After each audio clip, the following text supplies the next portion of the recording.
من الشيطان الرجيم. بسم الله الرحمن الرحيم. إن الله وملائكته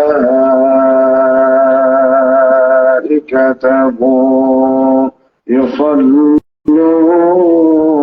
على النبي يا أيها الذين آمنوا صلوا عليه وسلموا تسليما. اللهم صل على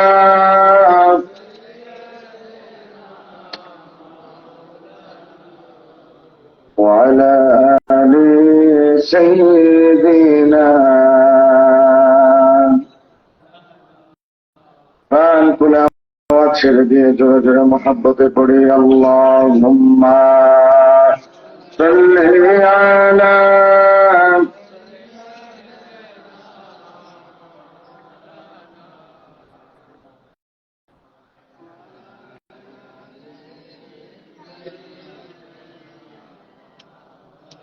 بلغ العلا بكماله كشف الدجى بجماله حسنت جميع خصاله.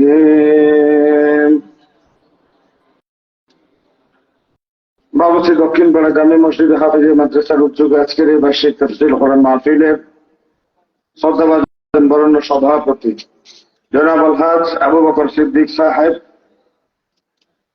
এতক্ষণ পর্যন্ত অত্যন্ত চমৎকার কথা বলেছেন। আপনাদের অতিথি আলোচক বিশিষ্ট আলেমদ্দিন জনাব মাওলানা আহমদুর রহমান আজাদ সাহেব অত্যন্ত চমৎকার কথা বলেছেন। প্রিয় ভাই জনাব মাওলানা শাহাদাত হোসেন মুজাদ্দিদি সাহেব সহকারী অধ্যাপক জাহাঙ্গীর কামিল আলী মাদ্রাসা দাউদকান্দি আরো কথা বলেছেন হযরত মাওলানা কবি মাহমুদুর রহমান মাসুম সাহেব। প্রধান অতিথি হিসেবে উপস্থিত থাকার কথা জনাব মাওলানা এটিএম খোরশেদ আলম, বিশেষ অতিথি জনাব আশরাফুল ইসলাম ইমরান সহ মঞ্চ উপস্থিত হযরত উলামায়ে কেরাম, পিতৃতুল্য জাতির সেরতাজ মুরাব্বিয়ানে আযম, সভ্যতা বিনির্মাণের কারিগর, ইতিহাস পরিবর্তনের অংশীদার সমবয়সী তরুণ যুবক কিশোর ভাইয়েরা, পর্দার আড়ালে উম্মাহাতুল মুমিনিনের যোগ্য উত্তরসূরি মা ও বোনেরা, আসসালামু আলাইকুম ওয়া রাহমাতুল্লাহি ওয়া বারাকাতুহু। আল্লাহ তাআলার শুকর আদায় করছি যিনি একটি অনিশ্চিত যাত্রার মাঝেও এই কুমিল্লার এই জমিন আপনাদের সাথে মোলাকাতের কথা বলার, আল্লাহ তাআলার সুস্থতার নিয়ামতে ধন্য করে পর্যন্ত আসার তিনি সুযোগ দিয়েছেন। আমরা আল্লাহর ভাষায় সকলে করি আলহামদুলিল্লাহ। মহতরম চমৎকার কথা বলেছেন, সময় উপযোগী। আজকে আমাদের হৃদয়ের রক্তকরণ হচ্ছে। চট্টগ্রামে যাদের সাথে খেয়েছি, মিশেছি, বসেছি, আমার এলাকার ওই গর্বিত সন্তান অ্যাডভোকেট সাইফুল ইসলাম, যাকে সন্ত্রাসী স্থানের সদস্যরা পেছন দিক থেকে কুপিয়ে মাথাকে দ্বিখণ্ডিত করে দিয়ে আজকে শাহাদতের মুখে ঠেলে দিয়েছে। নিন্দা জানাবার কোনো ভাষা নেই। বিশ্বাস করেন, চট্টগ্রামের বিপণিবিতা নিউ মার্কেটের সামনে যখন হাজার হাজার জনতা আজকে সমবেত হচ্ছিল মাগরিবের পরে, আর আমরা স্বার্থপরের মতো ছুটে এসেছিলাম এই কুমিল্লার দিকে। মনে হচ্ছে যেন ভাই রক্তের সাথে এটা বড় একটা বেইমানি করে যাচ্ছে। বর্তমান সময় অত্যন্ত নাজুক পরিস্থিতি। বাংলাদেশের ৫৬,০০০ বর্গ মাইলের মনে হচ্ছে যেন একটা দল, একটা শ্রেণী এই দেশকে মনে করে তাদের পৈতৃক ভিটাবাড়ি। শকুন যেভাবে মরা গরুকে টেনে টেনে খায়, আজীবন তারা আমার ৫৬,০০০ বর্গ মাইল লাল সবুজের পতাকা এবং কনস্টিটিউশনকে টেনে টেনে খেতে গিয়ে এমন কোন দিক বাকি রাখি নাই দুর্নীতির, যা তারা এই দেশে করে ছাড়ে নাই। ঠিক কিনা বলেন? নির্মম পরিহাস, যে দেশের ৯০-৯২% মুসলমান, সেই দেশের ৭% 90% হিন্দু আজকে মাথা উঁচু করে দাঁড়িয়ে মুসলমানদের মসজিদের আজ চট্টগ্রাম কোর্টের মসজিদের গ্লাস ভাঙচুর করে আমার নিরপরাধ আইনজীবীকে রাস্তায় ধরে দিন দুপুরে পেছন দিক থেকে তাদের তরবারি চালিয়ে শরীর থেকে মস্তক দ্বিখণ্ডিত করে শাহাদাতের মুখে ঠেলে দেন। যদি তারা 20% হতো, কি পরিমাণ জুলুম করত, কি পরিমাণ অন্যায় করত, সেটা আজকে আমাদের ভাবার সময় এসেছে। আজকে আমি অত্যন্ত গুরুত্বপূর্ণ একটা বিষয় নিয়ে আপনাদের সামনে আলোচনা করব। আপনাদের দোয়া চাই, আল্লাহর সাহায্য চাই। যতক্ষণ থাকবো আমি আশা করব আমরা এই মুহূর্তে মুসাফির 3 ব্যক্তি আল্লাহ দরবারে মঞ্জুর হয়েছে বিনা পর্দায়। নাম্বার 1 মজলুম, যাকে অধিকার থেকে ডেপ্রাইভ করা হয়েছে। 2 নম্বর মুসাফির, 48 মাইলের বাইরে 15 দিনের কম নিয়তে কোন ব্যক্তি যদি অবস্থান করে তিনি 4 রাকাত বিশিষ্ট নামাজ আদায় করবেন, 2 রাকাত আল্লাহর দরবারে যা কিছু ফরিয়াদ করবেন সাথে সাথে তিনি মঞ্জুর করে নেবেন। সুবহানাল্লাহ বলেন। 3 নম্বর মা বাবা, সন্তানের পক্ষে কিংবা বিপক্ষে কোন দোয়া করুক, আল্লাহ রাব্বুল আলামিন মা বাবার দোয়ার সাথে সাথে তিনি মঞ্জুর করে নিন। আজকে আমি একজন মুসাফির হিসেবে আপনাদের কাছে অনুরোধ করছি, আপনারা আমাদের ছেড়ে চলে যাবেন না তো? সকলে বললেন না, কেউ কি যাওয়ার খেয়াল করছেন? সকলে শেষ পর্যন্ত থাকবেন, মনোযোগ করে যাবেন তো ইনশাআল্লাহ। যদি ভাঙা গলা, এটা আমার নিজের কোনো নিয়ন্ত্রণ নেই বলেই এই কঠিন অবস্থা। আপনাদেরকে একটু আগেই তো আমি ঘোষণা দিয়েছিলাম, গত পরশুদিন আমার মাহফিল ছিল রাঙ্গামাটি থেকে একেবারে 88 কিলোমিটার দূরে পাহাড়ি জনপদে লংগদুতে। এত কনকনে শীত ওখানে, আসলে বুঝতে পারিনি আমার টনসিলের ব্যথা বেড়ে আজকে 3 দিন ধরে অ্যান্টিবায়োটিক চলার পরেও কোনোভাবে সুস্থ হতে পারিনি। তারপরেও চেষ্টা করবে রব্বে কারীম, তিনি যদি চান এই অসুস্থ দুর্বল মানুষকে দিয়েও সময় উপযোগী গুরুত্বপূর্ণ কিছু কথা আপনাদের জন্য তিনি বের করতে পারেন কিনা? আমরা আল্লাহ তাআলার সাহায্য চাই, আপনাদের দোয়া চান। আপনাদের সামনে আজকে যে বিষয়টা নিয়ে কথা বলতে চাই, দ্বীন প্রতিষ্ঠায় যুবকদের ভূমিকা। আপনারা হয়তো মন খারাপ করবেন যারা বয়োবৃদ্ধ, আমরা কি অপরাধ করলাম হুজুর, আমাদেরকে নিয়ে কেন কথা বলবেন না? যারা বয়োবৃদ্ধ তারা তো একদিন এই যৌবন পেরিয়ে বয়োবৃদ্ধ অবস্থায় পরিণত হয়েছেন, সুতরাং আপনাদের মনক্ষুণ্ণ হওয়ার কোনো কারণ নেই। যৌবনের ভেতরেই তো এই বয়োবৃদ্ধ কাল। আমরা সচরাচর আমাদের জীবনটাকে 3টা ভাগে ভাগ করতে পারি। আমার আলোচনা যদি শুরু থেকে একটু মনোযোগ দিয়ে শোনেন, শেষ পর্যন্ত ভালো লাগবে। যদি মনোযোগ ব্রেক হয়ে যায়, আলোচনা শুনে ভালো লাগবে না। এজন্য একটু আশা করবো আপনাদের মনোযোগ থাকবে। আর আমরা যেহেতু বিশ্ববিদ্যালয়ে পড়াই, বিভিন্ন ক্লাসের শিক্ষক মানুষ, আমাদের কিছুক্ষণ বলার পরে একটু জিজ্ঞাসা করার প্রবণতা আছে। শুধু বলেই যাব, আমরা কিন্তু মাঠের প্রফেশনাল বক্তা নন।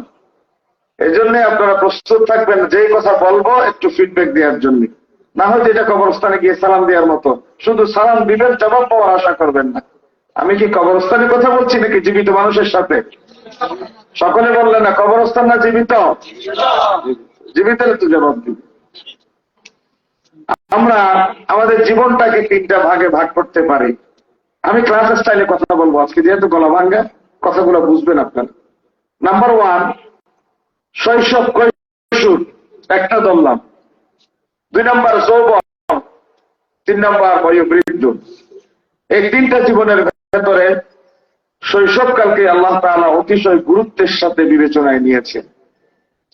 আমাদের প্রত্যেক মানুষের ভেতরে একদিন জন্ম আছে, জন্মের সাথে সাথে আল্লাহ তাআলা ফয়সালা করেছেন অবশ্যই এই জন্মগ্রহণ করা প্রাণী একদিন মৃত্যুর স্বাদ আস্বাদন করবে। আল্লাযী খালাকাল মাউতা ওয়াল হায়াত, সূরা মুলকের 2 নম্বর আয়াত আল্লাহ তাআলা হায়াতের আগে মৃত্যুকে তিনি মুকদ্দম করেছেন। অবশ্যই এই সৃষ্টি মৃত্যুর মুখোমুখি হবে। এবং নবী কারীম সাল্লাল্লাহু আলাইহি ওয়াসাল্লাম বলেছেন, আকসিরু যিকরা হাদিমিল লাযযাত, তোমরা বেশি বেশি মৃত্যুর কথা স্মরণ করো। কারণ পৃথিবীর সমস্ত স্বাদ, পৃথিবীর সমস্ত চাওয়া পাওয়া, পৃথিবীর সমস্ত ইন্টেনশনকে যা অসাধে পরিণত করে দেয় তার নাম হচ্ছে মালাকুল মাউত। কিছুদিন আগে পত্রিকায় একটা রিপোর্ট ছেপেছে, সিলেটের একটা ছেলে আমেরিকায় যাওয়ার সব প্রস্তুতি সম্পন্ন। তিনি যাওয়ার কয়েকদিন আগে তার পরিবার নিয়ে লং ড্রাইভে বেরিয়ে এসেছেন। হঠাৎ একটা টার্নিং এ তার পরিবার পরিজন সহ সকলকে নিয়ে তিনি অ্যাক্সিডেন্ট করে গাড়ির নিচে চাপা পড়ে অন দ্য স্পট সকলেই মৃত্যুবরণ করল। তিনি স্বপ্নে দেখেছিলেন বিশ্বের নাম্বার 1 উন্নত বিশ্বের আমেরিকান সিটিজেনশিপ গ্রহণ করার মাধ্যমে একটি স্ট্যান্ডার্ড লাইফ লিড করবে, কিন্তু এই মানুষটা ভাগ্যের কাছে হেরে গিয়ে মৃত্যুর কোলে আত্মসমর্পণ করল। এই জন্য মানুষ যা চায় তা হয় না, আল্লাহর পরিকল্পনা যা তাই জমিন আবার সবাই হয়। ঠিক কিনা বলেন? ডক্টর ইউনূস কোনদিন রাজনীতি করেননি। প্রফেসর ইউনূস সাহেব আপাতমস্তক একজন ব্যবসায়ী। যদি আমার ভুল না হয়ে থাকে 248টি পৃথিবীতে এমন পুরস্কার তিনি পেয়েছেন যে পুরস্কার পৃথিবীর খুব কম মানুষ এই জীবনে অর্জন করে থাকে। আমার বাংলাদেশের স্বৈরাচারী প্রধানমন্ত্রী তাকে ভূতে কিলিয়েছে, কেন জানি সে ডক্টর ইউনূসকে বারে খেপায়। আর এই ইউনূস সাহেবও মামলায় জর্জরিত হয়ে এত বেশি পেরেশান হয়ে গেলেন, যেই দিন কোর্টে হাজিরা দেওয়ার জন্য তিনি আসতেন, আমার দেশের স্বৈরাচার সরকার 8 তলায় উঠতে ডক্টর ইউনূসের জন্য বয়োবৃদ্ধ এই মানুষটার জন্য লিফট বন্ধ করে দিয়ে সিঁড়ি দিয়ে হেঁটে উঠতে তাকে বাধ্য করত। এই বয়োবৃদ্ধ মানুষটা লিফট বাদ দিয়ে সিঁড়ি দিয়ে উঠতে পেরেশান গর্ভাক্ত হয়ে গিয়ে একটা সময় তার মাথায় এই বুট চেপে বসলো, এই কষ্টের একদিন প্রতিশোধ নিতে হবে। আমার বাংলার দামাল ছেলেরা যারা সকালে নাস্তার পয়সা হচ্ছে 5 টাকা, আমার ধনী দালালের দুলাল যারা প্রাইভেট বিশ্ববিদ্যালয়ের ছাত্র, তারা হাতে ধরে ভাত খায় না, তারা নাদোষ নুদোষ পরিবারের সন্তান, তারা যখন গুলির সামনে বুলেটের সামনে শহীদ আবু সাঈদ হয়ে দাঁড়িয়ে গেল, আমার ভাই শান্ত এবং মুক্ত হয়ে জীবন দেওয়ার জন্য দাঁড়িয়ে গেল, আল্লামা সাঈদের সেই ভবিষ্যৎবাণী অনুসারে এই বাতিল 75 রানের গুটিয়ে পড়াতে বাধ্য হল। ঠিক কিনা বলেন? আমার শহীদ মুগ্ধ, আমার শহীদ তন্ময়, আমার শহীদ সেই আবু সাঈদ বুলেটের সামনে জীবন দেওয়ার জন্য প্রস্তুত হল।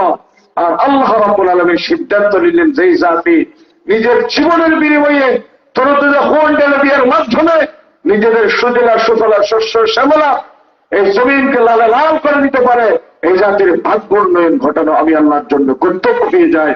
আল্লাহ রাব্বুল আলামিন 17 বছরের জগদ্দল পাথরকে শহীদ আবু সাঈদের রক্তের বিনিময়ে তিনি পরিবর্তন করে দিলেন। ঠিক কিনা বলেন?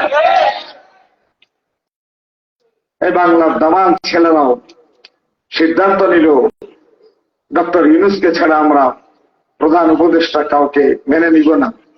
বলে যে তিনি বিদেশ সফরে আছেন, বলে যে যতদিন থাক তিনি আসুক, তারপরে ডিসিশন।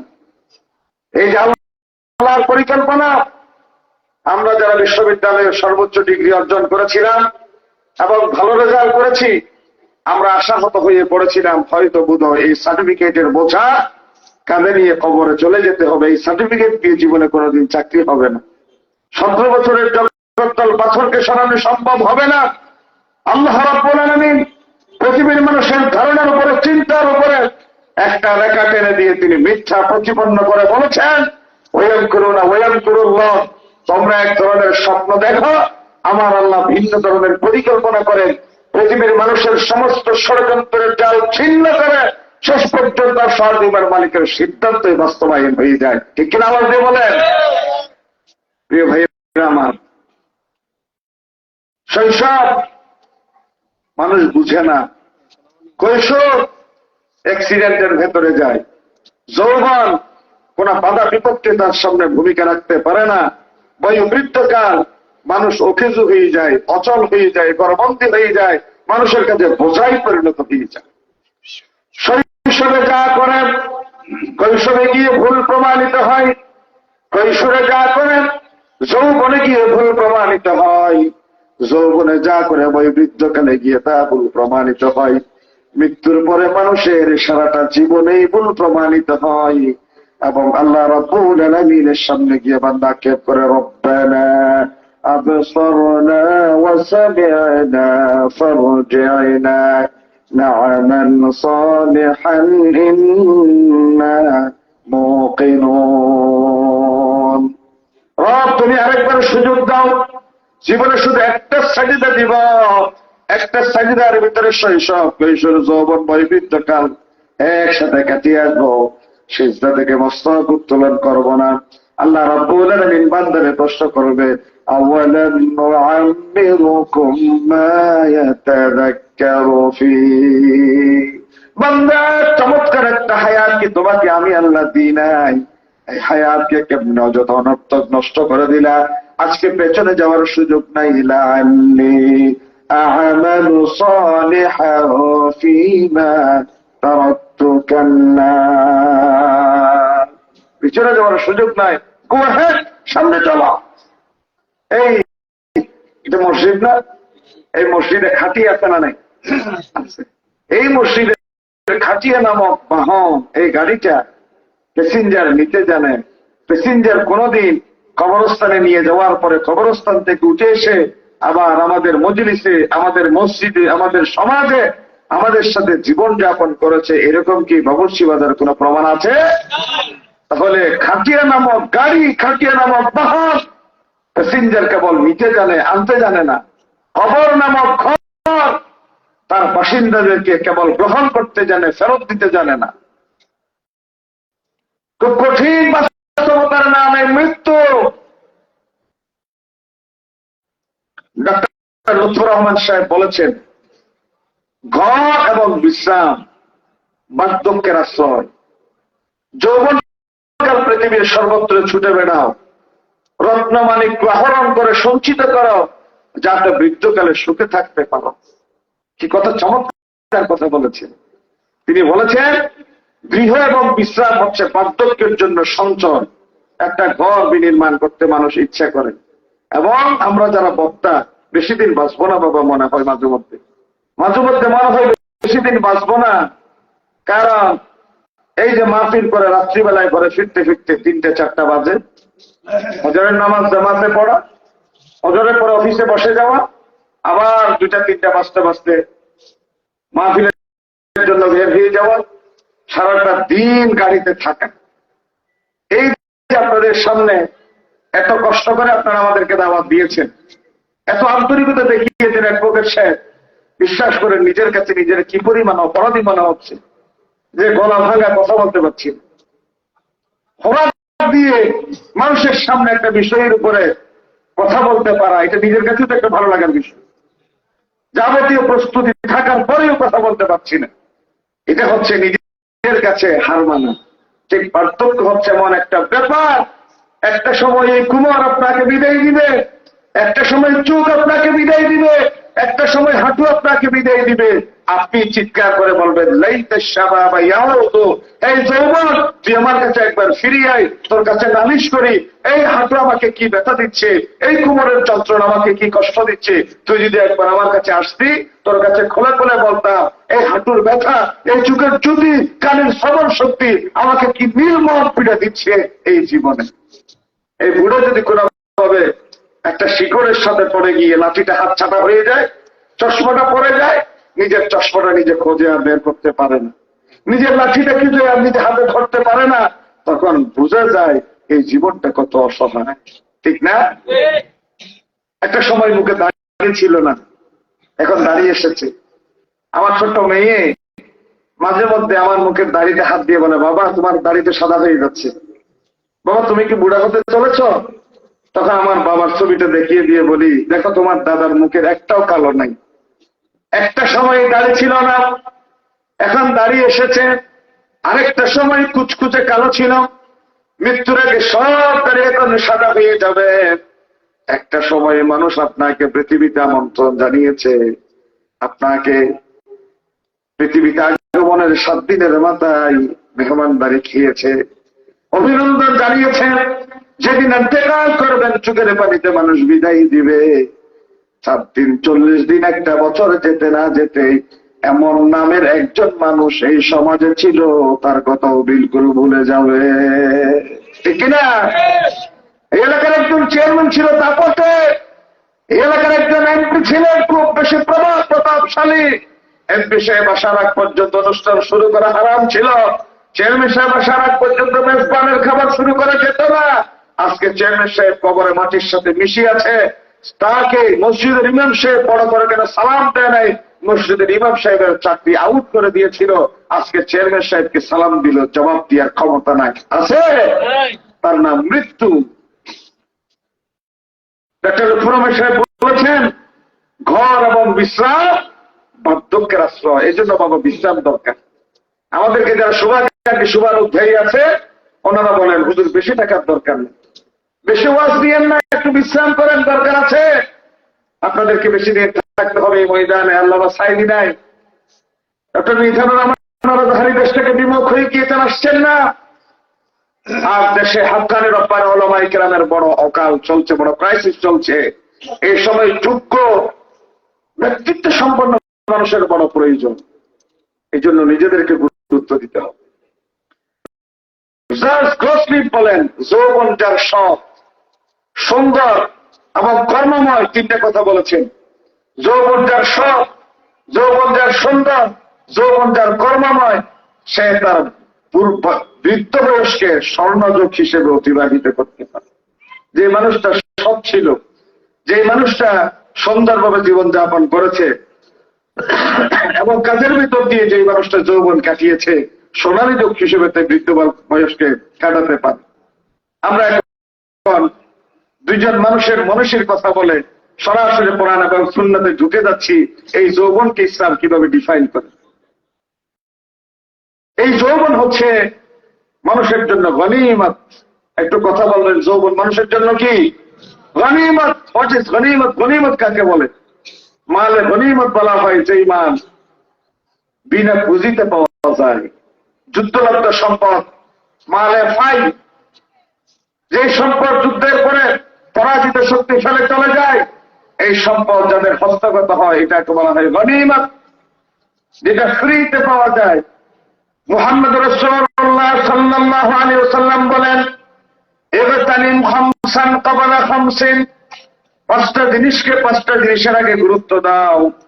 শাবাবাকা ক্বাবলা হারামি, বলে যে বৃদ্ধ বয়সের আগে যৌবনকে গুরুত্ব দাও।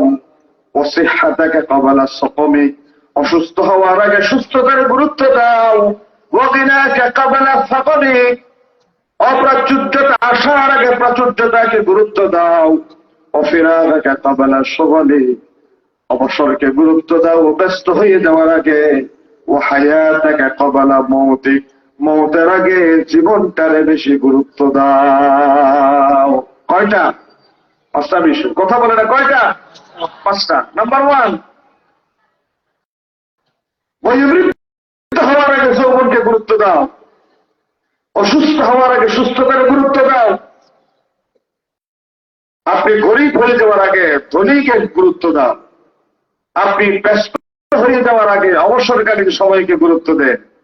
আপনি মৃত্যুর আগে জীবনটারে গুরুত্ব দিন। কয়টা কথা? পাঁচটা কথা। এবং রাসূলুল্লাহ বলেছেন, এটাকে তুমি গনিমত মনে করো।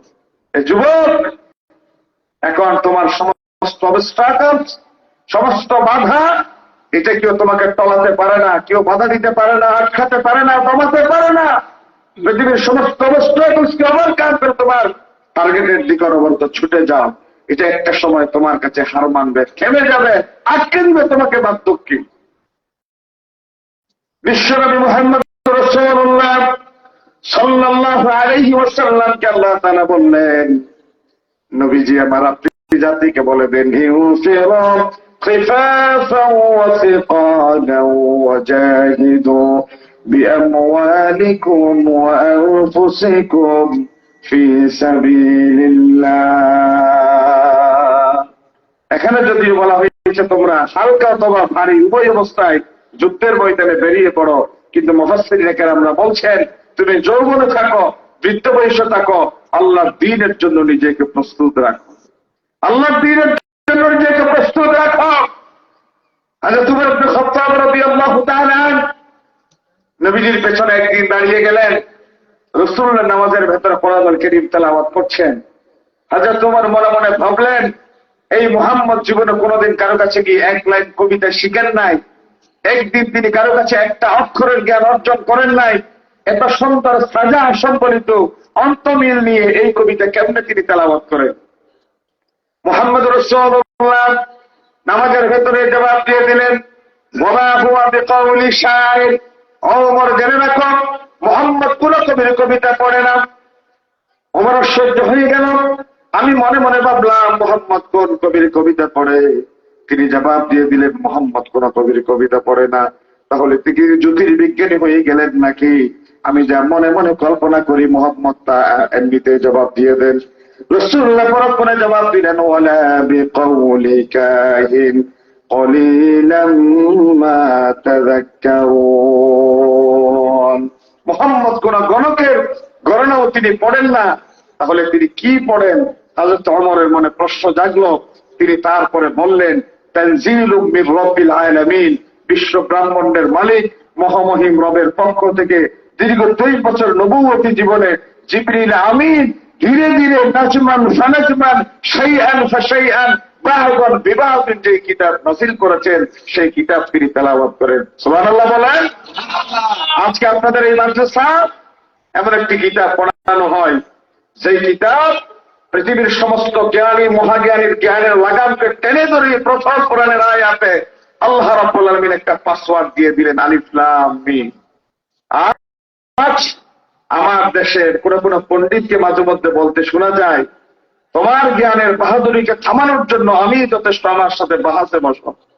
আল্লাহ রাব্বুল আলামিন এই ধরনের পণ্ডিত অহংকারী যারা, তাদের জ্ঞানের লাগাম টেনে ধরে তিনি বলেছেন, তুমি যদি এতটাই পণ্ডিত হয়ে থাকো, এত বড় স্কলার হয়ে থাকো, এতটা জ্যোতিষী হয়ে থাকো, পুরো কোরআনের ব্যাখ্যা করার এক্সপ্লেনেশনের দরকার নাই, শুধু কোরআনুল কারীমের প্রথম পাসওয়ার্ড দিয়া আলিফ লাম মিমের 3টা অক্ষরের ব্যাখ্যা করে আমাকে দেখাও। কেউ কেউ বলেছেন আলিফ দিয়ে আল্লাহ, লাম দিয়ে জিবরিল, মিম দিয়ে মুহাম্মদ সাল্লাল্লাহু আলাইহি ওয়াসাল্লাম, অর্থাৎ আল্লাহর পক্ষ থেকে জিবরিল আমিন মুহাম্মদ সাল্লাল্লাহু আলাইহি ওয়াসাল্লামের কাছে যে কিতাব নিয়ে এসেছেন, সেই কিতাব আল্লাহ তাআলা এখানে উদ্দেশ্য করে আলিফ লাম মিম দিয়েছেন। অন্য মুফাসসিররা বলেন না, এটা হতে পারে না। এটা যদি এমনটাই হয় তাহলে তাহার অর্থ কি হবে, ইয়াসিনের অর্থ কি হবে, হামিমের অর্থ কি হবে, নুন কফ সিনের অর্থ কি হবে? না, আপনার ব্যাখ্যা শুদ্ধ হয়নি। আল্লাহ তাআলা পৃথিবীর জ্ঞান অর্জনের পরে যারা দাম্ভিক হয়ে যায়, অহংকারী হয়ে যায়, তাদের দম্ভ অহংকারকে চূর্ণ করার জন্য মূলত কোরআনুল কারীমের শুরুতেই তিনি আলিফ লাম মিম পাসওয়ার্ড দিয়ে দিয়েছেন, যার অর্থ কেউ জানে না। 2 নাম্বার, আমরা যারা গবেষণা করি, আমরা যারা লেখালেখি করি, আমরা যারা বই পুস্তক রচনা করি, আমরা আমাদের বইয়ের প্রিফেসে মোকদ্দমায় দিয়ে থাকি, আমি আমার জ্ঞান, মেধা, যোগ্যতা, সৃজনশীলতা, ইনোভেশন সবকিছু এক জায়গায় করে চেষ্টা করেছি নির্ভুলভাবে গ্রন্থ রচনা করবার জন্য, অভিসন্দর্ভটাকে সাজাবার জন্য। তারপরে মানুষ হিসেবে ভুল থাকতে পারে। আপনি যদি আমাকে রিলায়েবল সোর্সে আপনার ধরা সেই ভুলটা আমাকে ইনফর্ম করতে পারেন, অবশ্যই পরবর্তী সংস্করণে শুধরানো হবে। কিন্তু কোরআনুল কারীম এমন একটি ব্যতিক্রমী কিতাব, যে কিতাবের 2য় আয়াতে আল্লাহ রাব্বুল আলামিন বলেছেন, যালিকাল কিতাব লা রাইবা ফি। এই সেই কিতাব, যে কিতাবের ভিতর কোনো ভুল নাই, ভ্রান্তি নাই, শঙ্কা নাই, সংশয় নাই, দ্বিধা নেই। এটা রবের পক্ষ থেকে কেবলমাত্র মুত্তাকিদের জন্য হেদায়েত। সুবহানাল্লাহ বলেন। এই মাদ্রাসা হাফেজিয়া মাদ্রাসা। পৃথিবীর কোন প্রতিষ্ঠান আছে আমাদের মাদ্রাসায় যখন অভিভাবকরা এসে শিক্ষকদেরকে শাসাই যায়, তখন আমি ওদেরকে প্রশ্ন করি, বাবা বলেন তো পৃথিবীর কোন অফিস আছে ভোর 4টা থেকে শুরু করে রাত 10:30 পর্যন্ত চলে? পৃথিবীর কোন অফিস আছে এত দীর্ঘ সময় চাকরি করে শুধু 10,000 টাকা বেতন দেয়? পৃথিবীর কোন কিতাব আছে যে কিতাব আপনার ছেলে মেয়েরা মুখস্থ করার জন্য চেষ্টা করেন? পৃথিবীর কোন বই আছে যে বইয়ের একটা শব্দ, একটা অক্ষর পড়লে 10টা নেকি হবে? পৃথিবীর এমন কোন কিতাব নেই, এমন কোন বই নেই, এমন কোন পাণ্ডুলিপি নেই যে বই পড়লে, যে বই ধরলে রুজু করতে হবে, যে বইয়ের প্রত্যেকটা অক্ষরের ভিতরে 10টা নেকি আছে। এমন কোন কিতাবকে পৃথিবীতে দ্বিতীয়টি আছে? নাই। সুতরাং আযাবের জাহাজ নিয়ে আল্লাহ ফেরেশতারা জমিনে নাজিল হয়, আপনারা বেনামাজি হয়ে ফজরে ঘুমিয়ে থাকেন, মসজিদ হাই হাই করে কান্না করে, 50 জন মুসল্লির মসজিদ, 2000 জন মুসল্লির মসজিদ, 5 জন মুসল্লি নিয়ে ইমাম সাহেব আল্লাহু আকবার করে তাকবীরুল্লাহ শুরু করলেন, আযাবের জাহাজ দিয়ে ফেরেশতারা জমিনে আসে, অর্ধেক পর্যন্ত এসে দেখতে পাই গুন গুন গুন গুন মৌমাছির মৌচাকে যেমনি করে মধু সংগ্রহ করে সে মধু সঞ্চারিত করার সময় সে গুনগুন গুনগুন শব্দ করে। আমার ছোট্ট অবুঝ সন্তানেরা কোরআনুল কারীম না বুঝে যখন গুনগুন করে তেলাওয়াত করতে থাকে, আযাবের ফেরেশতারা আবার আল্লাহর কাছে চলে যায়, রব এই জমিনে তোমার অবুঝ কিছু সন্তানরা, অবুঝ কিছু বান্দারা কোরআনুল কারীম তেলাওয়াত করছে, তারা উযু জানে না, গোসল জানে না, দ্বীন জানে না, ইসলাম জানে না, কিচ্ছু জানে না, তাদের আকলে সেলিম এখনো হয় নাই। আল্লাহ এই জাতির কেমনে তুমি ধ্বংস করবা? আল্লাহ বলে না, এই গজবের জাহাজটা তুমি সমুদ্রে ঠেলে দাও। এই সেই জায়গা, যেই জায়গায় মহাপবিত্রতম একটা পরিবেশ আপনারা বসেছে। এই সেই কিতাব, মান ক্বারা আল কোরআন হারফান ফালাহু বিহি হাসানা ওয়াল হাসানাতু বিআশরি আমসালিহা। যে ব্যক্তি কোরআনুল কারীমের শুধু একটা অক্ষর তেলাওয়াত করলো, আমি আল্লাহ তাআলা আমলনামায় 10টা নেকি লিখে দিই। বিশ্বনবী বললেন, লা আকুলু আলিফ লাম মিম হারফুন, শুধু আলিফ লাম মিম একটা হরফ বলি নাই। আলিফুন হারফুন, লামুন হারফুন, মিমুন হারফুন। আলিফ একটা হরফ, লাম একটা হরফ, মিম একটা হরফ। যে ব্যক্তি আলিফ লাম মিম তেলাওয়াত করলো, আল্লাহ রাব্বুল আলামিন তার আমলনামায় 30টা নেকি লিপিবদ্ধ করে দেন। সুবহানাল্লাহ। প্রিয় ভাইরা আমার, যৌবন সারা জীবনের ব্যাপারে আল্লাহ তাআলা প্রশ্ন করবে, স্পেশালি যৌবনের ব্যাপারে প্রশ্ন করবে। আপনারা কি বিরক্ত হচ্ছেন? আল্লাহ তাআলা বনি আদমকে 5টা প্রশ্ন করবে। কয়টা? 5টা।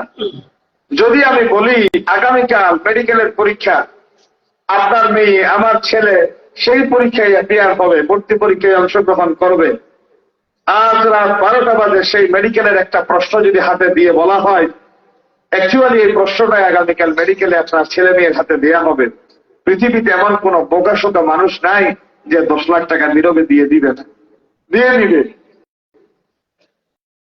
কিন্তু হাই হাই, আনফরচুনেটলি এই মানুষজন বুঝে না কবরে কি প্রশ্ন করা হবে, হাসরে কি প্রশ্ন করা হবে।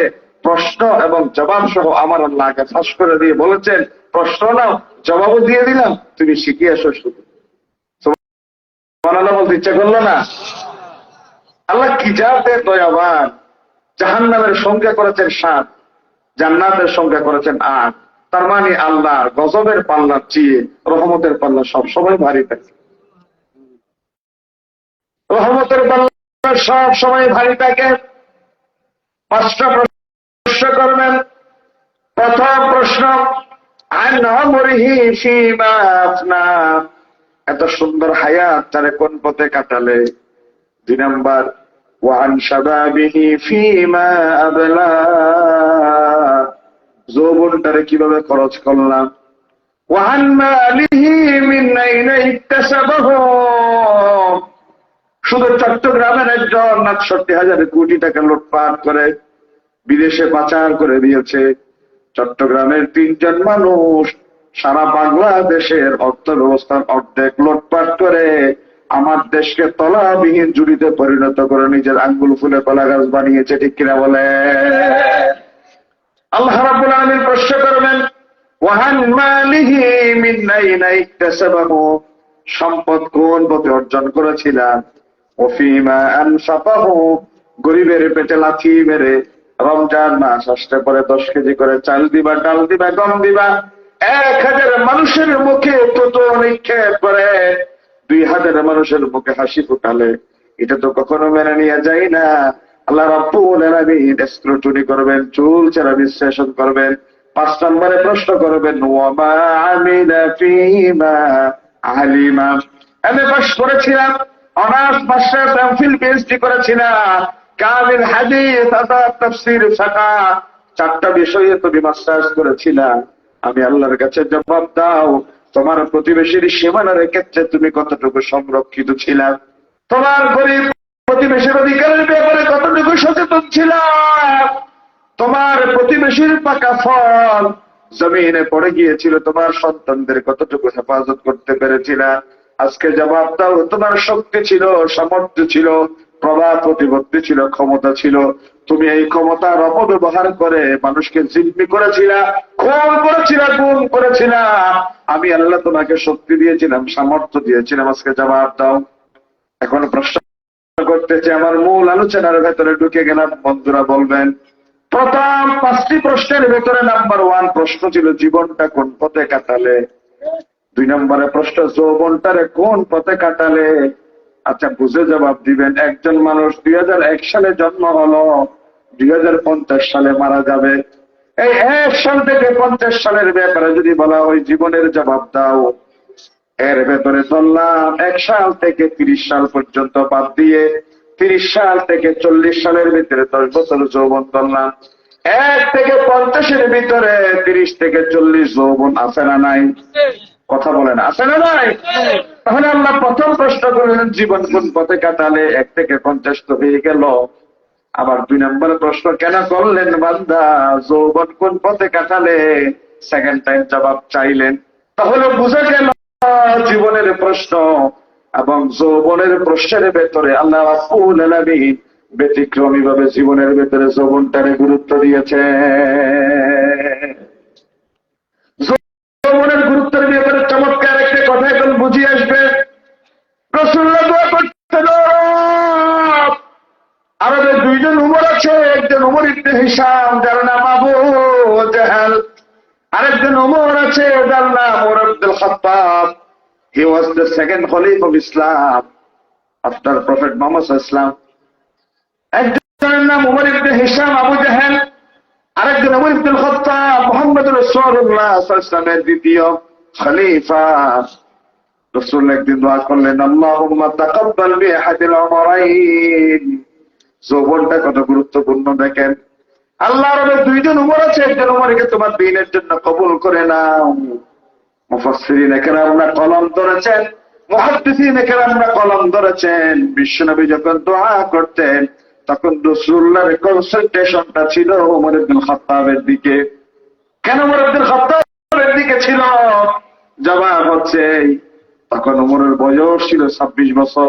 আওয়াজ দিয়ে বলবেন, কয় বছর? ওমরের বয়স ছিল 26 বছর। আর ওমর ইবনে হিশাম আবু জেহেল ছিল বয়োবৃদ্ধ মানুষ। আর আবু জেহেল বুঝে বুঝে রাসূলুল্লাহর বিরোধিতা করে, কোরআনের বিরোধিতা করে। আর ওমর ইবনুল খাত্তাব ইয়াং এনার্জেটিক তরুণ, নেতার গাড়ির পেছনের সিটে বসতে পারলে নিজের হিরু হিরু লাগে।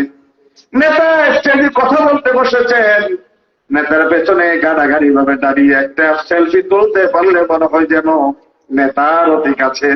সারাটা দিন ইয়াং এনার্জেটিক তরুণ যুবকের যৌবনকে কেড়ে নিল। আমার নেতার চরিত্র ফুলের মতো পবিত্র। সন্ধ্যাবেলায় 500 টাকার একটা কচকচে নোট ধরিয়ে দিল, আরেকটা সময় প্রয়োজন হলো অস্ত্র হাতে তুলে দিল। অবারিত করে দিল। এই যুবকের যৌবনটা রাস্তায় রাস্তায় করে দিল। তাহলে যেই নেতা যুবকের যৌবনটা রাস্তায় রাস্তায় করলো, এই নেতার পাশে দাঁড়িয়ে আমরা বলি আমার নেতার চরিত্র ফুলের মতো পবিত্র। তাহলে যৌবন যারা ছেড়ে সে বুঝে না, ইতাহি জ্ঞান তার থাকে না। আপাত দৃষ্টিতে মনে হয় যেন আমি সবকিছু বুঝি, আমার বুড়া বাবা কি বুঝে, তিনি বুঝার বয়স নাই। আমার বাবার বুঝার এখন বয়স নাই, তিনি এখন এমন কি বুঝবেন, আমি এখন সবচেয়ে ভালো বুঝি। আর রাসূলুল্লাহর খলিফা ওমর ইবনুল খাত্তাবের বয়স 26, আর আবু জেহেলের বয়স বয়োবৃদ্ধ মানুষ। রাসূলুল্লাহ দোয়া করার সময় ধ্যানটা রাখবেন, চিন্তা রাখবেন ওমর ইবনুল খাত্তাবের দিকে।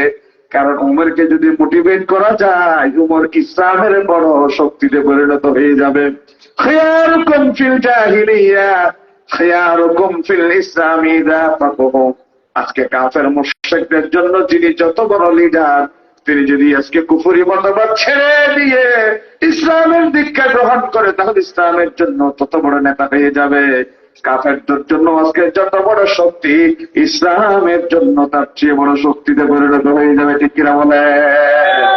এই জন্য রাসূলুল্লাহ দোয়া করলেন, আল্লাহুম্মা তাকাব্বাল বিআহাদিল উমরাইন। আল্লাহ হবে 2 জন উমর আছে, একজনকে দিনের জন্য বাছাই করে নাও। রাসূলুল্লাহ দোয়া বিকে যেতে পারে না। রাসূলুল্লাহ যা চান আমার আল্লাহ মঞ্জুর করে দেন। আমার নবী আঙ্গুলি তুললে চন্দ্র দ্বিখণ্ডিত হয়ে যায়, পা তুললে মেরাজে চলে যান। হ্যাঁ বললে হালাল হয়ে যায়, হয় কিনা?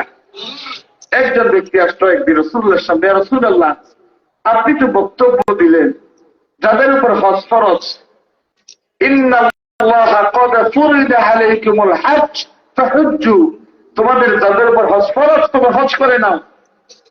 পাশের থেকে একজন ব্যক্তি প্রশ্ন করে, ইয়া রাসূলুল্লাহ আকুল্লাহ, হজ কি প্রতি বছর করতে হবে? রাসূলুল্লাহ চেহারা ঘুরিয়ে নিলেন, আবার কিছুক্ষণ পরে প্রশ্ন করলেন, ইয়া রাসূলুল্লাহ কুল্লাহ, এগুলো কিতাবের মানা আছে কি? আচ্ছা, বুখারীতে, মুসলিম, তিরমিজি প্রত্যেক হাদিসের কিতাবে আছে এই হাদিসটা। আলেমদের জন্য বলছেন এই কথাটা। ইয়া রাসূলুল্লাহ হজ কি প্রতি বছর? তিনবার জিজ্ঞাসা করার পরে নবী করিম সাল্লাল্লাহু আলাইহি ওয়াসাল্লাম একটু বিরক্ত হলেন। বিরক্ত হয়ে তিনি বললেন, লাউ কুলতু নাআম, তুমি যে আমার কাছে তিনবার জিজ্ঞাসা করলা হজ কি প্রতি বছর, আমি যদি তোমার প্রশ্নের জবাবে হ্যাঁ বলে ফেলি, লাওয়াজাবাত, তোমাদের উপর হজ প্রতি বছর। ওয়াজাবাত মানে কেন? ফরিদত, তোমাদের উপর আল্লাহ ফরজ করে দিবেন। ওয়ালা মাস্তাতাআতুম, কিন্তু তোমরা প্রতি বছর হজ করতে পারবে না।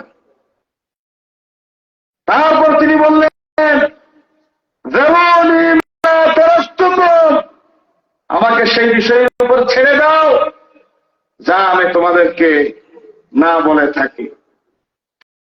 ফাইযা আমারতুকুম বিশাইইন, কোন বিষয় যদি আমি তোমাদেরকে নির্দেশ দিই সেটা মেনে নাও।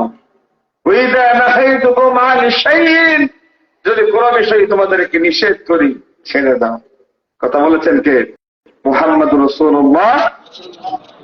তাহলে হাদিসের কিতাব কি মিথ্যা? কথা বলে না মিথ্যা? হজের ব্যাপারে বলছি, রাসূলুল্লাহর কাছে তিনবার প্রশ্ন করলেন, রাসূল বলছেন যদি আমি লাউ কুলতু না, যদি এখন আমি হ্যাঁ বলতাম, লাওয়াজাবাত, ওয়াজিব হয়ে যেত, ফরজ হয়ে যেত, বাট ওয়ালা মাস্তাতাতুম, তোমরা প্রতি বছর হজ করতে পারতা না। আমরা যারা হজের মুআল্লিম, আলহামদুলিল্লাহ প্রতি বছর হজে যাওয়ার সুযোগ হয়, আমাদেরও মাঝে মধ্যে একটু চিন্তা করতে হয় এই আল্লাহর ঘরে যাওয়ার ব্যাপারে। কারণ মুআল্লিম হিসেবে গেলেও নির্দিষ্ট একটা খরচ ওখানে থাকে, শারীরিক এনার্জির প্রয়োজন পড়ে। মিনা থেকে যখন যাচ্ছিলাম জামারায় পাথর মারার জন্য, বিশ্বাস করেন আমার হাঁটু ধরে গিয়েছি, কোমর বাঁকা হয়ে এসেছিল, একটু বালকি মানুষ, আমরা হাঁটতে পারি না। আর ট্রেনের টিকিট করেও পরে কনফার্ম তারা করে নাই। Professor doctor Giasuddin Talukdar sir বলে দিয়েছেন, না, অনেক হাদী সাহেবরা, এই মাসালাটা জেনে রাখবেন কুমিল্লাবাসী, অনেক হাদী সাহেবরা নিজেদেরকে চালাক মনে করে, বলে যে একজন ভাই ওখানে তো ওটু যে একটা টিকিট দেখালো, হুট করে আমি ঢুকে গেলাম, বলে যে আল্লাহ কসম এটা আপনার জন্য জায়েজ হবে না। এটা জায়েজ হবে না, কারণ এটা 30 লাখ হজ্জাজে কেরামদের জন্য, যারা টাকা দিয়েছে তাদের জন্য বরাদ্দ ট্রেনের টিকিট। আপনি কেমনে যাবেন? এটা ফ্রি। তো টিকিট বরাদ্দ হয় নাই, আমরা হেঁটে হেঁটে যাচ্ছিলাম, বিশ্বাস করেন অর্ধেক পথে গিয়ে বসি, পা ছিঁড়ে যায়, এদিকে জলে, এদিকে পড়ায়, এদিকে ব্যথা লাগে, কষ্টের সীমা নাই, এই জন্য যেতে 1000 বার চিন্তা করতো। তা আমাদের এই অবস্থা। আর যারা তুলনামূলক যাদের কষ্ট একটু বেশি, তাদেরকে প্রতি বছর হজে যাওয়া সম্ভব হতো? কথা বলেন হতো? এই জন্য বললাম, নবীজি আঙ্গুলি তুললে চন্দ্র দ্বিখণ্ডিত হন। সৌদি আরব গেলে দেখবেন আবু জেহেলের বাড়ির পাশে একটা পাহাড়ের নাম হচ্ছে জাবালে আবি কুবাইস, আর একটা পাহাড়ের নাম হচ্ছে জাবালে আজিয়াত। মসজিদে জিনের পাশে যে এখন তো পাহাড় কেটে ফেলছে, রাসূলুল্লাহ যখন আঙ্গুলি তুলে চন্দ্র দ্বিখণ্ডিত করেছিলেন, একটা টুকরা পড়েছিল জাবালে আবি কুবাইসে, আর একটা টুকরা পড়েছিল জাবালে আজিয়াতে। এটা আবু জেহেলের বাড়ির ঠিক সামনাসামনি রাসূলুল্লাহর বাড়ি। এটা তো এখন কুতুবখানা, লাইব্রেরি। এই জায়গায় দাঁড়িয়ে এর ডান পাশে বর্তমান যেটা ওয়াইসির সম্মেলন হয়, বাদশার বাড়ি, ওই জায়গা ছিল নবী করিম সাল্লাল্লাহু আলাইহি ওয়াসাল্লামের শেয়াবে আবি তালেব 3 বছর যে বন্দী করে রেখেছিল ওখানে। এবং আরেকটা নতুন তথ্য জেনে রাখেন, যে হাজরে আসওয়াদে আমরা চুমু দেওয়ার জন্য ছুটাছুটি করি, এই হাজরে আসওয়াদ নূহ আলাইহিস সালামের প্লাবনের সময় হারিয়ে গিয়েছিল। জাবালে আবি কুবাইসে পাহাড়ের ভিতর নিজের পেটের ভিতর লুকিয়ে রেখেছিলেন। পরিবেশ যখন স্বাভাবিক হয়, আবার এই পাহাড় ভূমি করে দিয়েছিল এই হাজরে আসওয়াদকে। এই পাথরটা ভেঙে টুকরো টুকরো হয়ে গিয়েছিল, পরবর্তীতে এটা আলাদা আলাদা টুকরো টুকরো জোড়া করা হয়েছে। এবছর আলহামদুলিল্লাহ আমার সৌভাগ্য হয়েছে। আরেকটা গুরুত্বপূর্ণ মাসালা জেনে রাখবেন, হাজার আসওয়াদে চুমো দিয়ে, এটা মুস্তাহাব কাজ, নফল কাজ। এই নফল কাজ, মুস্তাহাব কাজ করতে গিয়ে ফরজ তাওয়াফ করে হুজ্জাজে কেরামদেরকে অনেক সময় আমরা কষ্ট দিই, এটা জায়েজ হবে না। কারণ মুমিনদেরকে কষ্ট দিয়ে কবিরা গুনাহ, একটা নফল কাজ করতে গিয়ে মুমিনদেরকে কবিরা গুনাহ করে কষ্ট দিতে পারেন না। প্রিয় ভাইরা আমার, যে কথাটা বলেছিলাম, মুহাম্মদ রাসূলুল্লাহ সাল্লাল্লাহু আলাইহি ওয়াসাল্লাম বলেছেন, 5টি প্রশ্নের জবাব দিয়েছেন কোন বনি আদম এক চুল পরিমাণের সামনের দিকে যেতে পারবে না। আর প্রথম প্রশ্ন হচ্ছে জীবন কোন পথে কেটেছে, আর 2 নম্বর প্রশ্ন হচ্ছে যৌবন কোন পথে কেটেছে। জীবনের ভিতরে অবশ্যই যদি যৌবন আছে, স্পেশালি যৌবনের ব্যাপারে প্রশ্ন করার কারণ হযরত ওমরকে রাসূলুল্লাহ দোয়া করলেন। হযরত ওমর তো পাগল হয়ে গেল, যেহেতু রাসূলুল্লাহ দোয়া মঞ্জুর। রাসূলুল্লাহ নামাজের পেছনে এসে দাঁড়ালেন, রাসূলুল্লাহ নামাজের ভিতরে কোরআন তেলাওয়াত করে ওমর প্রশ্ন করে কোন কবির কবিতা পড়ে। রাসূল বলেন মুহাম্মদ কোন কবির কবিতা পড়ে না। তাহলে কি তিনি জ্যোতির্বিজ্ঞানী হয়ে গেলেন? রাসূল বলেন না, জ্যোতির্বিজ্ঞানী হয় নাই, যে পথ দিয়ে এসেছেন সে পথ দিয়ে চলে গেলেন। আবার তিনি রাসূলুল্লাহকে হত্যা করতে যাচ্ছেন, প্রতিমধ্যে আমেরের কাছে শুনলেন বোন বকটিবতী ইসলাম গ্রহণ করেছে, 2জনকেই পিটালেন। তারপরে মনে দয়া হলো, রাসূলুল্লাহর কাছে চলে গেলেন। রাসূলুল্লাহ তখন ছিলেন দারুল আরকামে, সাহাবায়ে কেরামদেরকে তিনি দ্বীনের তালিম তরবিয়ত দিচ্ছেন। হযরত ওমর যাচ্ছেন, এই দৃশ্য সাহাবায়ে কেরামরা দেখার পরে সাইয়্যিদুশ শুহাদা আমির হামজাকে বলে, ও আমির হামজা, দেখেছো নাকি বাইরে থেকে কে আসে? আমির হামজা রাদিয়াল্লাহু তাআলা আনহু বলে, ও রাসূলুল্লাহ, সাহাবারা জেনে রাখো, ওমর যদি আজকে কোন দুর্বিসন্ধি নিয়ে আসে, আমি আমির হামজার পাশে দাঁড়িয়ে আছি, হাতের তরবারি দিয়ে ওমরকে দ্বিখণ্ডিত করা হবে। আর যদি সত্য সুন্দর চিন্তা নিয়ে আসে, বুকটা খুলে দিলাম, ওমরকে এমব্রেসিং করে বরণ করে নেওয়া হবে। সুবহানাল্লাহ। ওমর ইসলাম গ্রহণ করলেন, কয়েকটা প্রশ্ন করলেন, লম্বা ইতিহাস, আমি সেদিকে যাচ্ছি না। ইসলাম গ্রহণ করার পরে নবী ইসলামকে বললেন, ইয়া রাসূলুল্লাহ, আজকে আমি একটা মিছিল করতে চাই। কি করতে চাই? একটা মিছিল করতে চাই।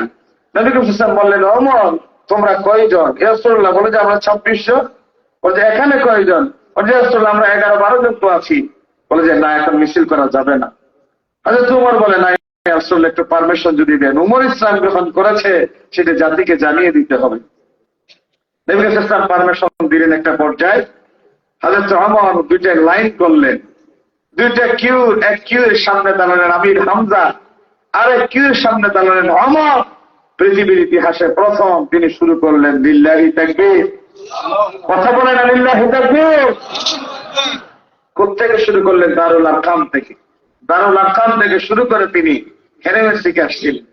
হেরেমের দিকে আসার সময়ে, তখনকার সময়ে তো ওখানে পূজা চলতো, লাত, মানাত, উজ্জা, ও বলেন হযরত ওমর গর্জন দিয়ে আকাশ বাতাস প্রকম্পিত করে যখন তিনি আল্লাহু আকবারের ধ্বনি তুলেছিলেন, যখন লাত, মানাত, উজ্জা, ও বলেন পূজা চলে, তারা ঘাট টেনে টেনে দেখে যেখানে মূর্তির পূজা চলে, সেখানে লাশ হারিয়ে এক অদৃশ্য রবের পক্ষে কে স্লোগান দেয়।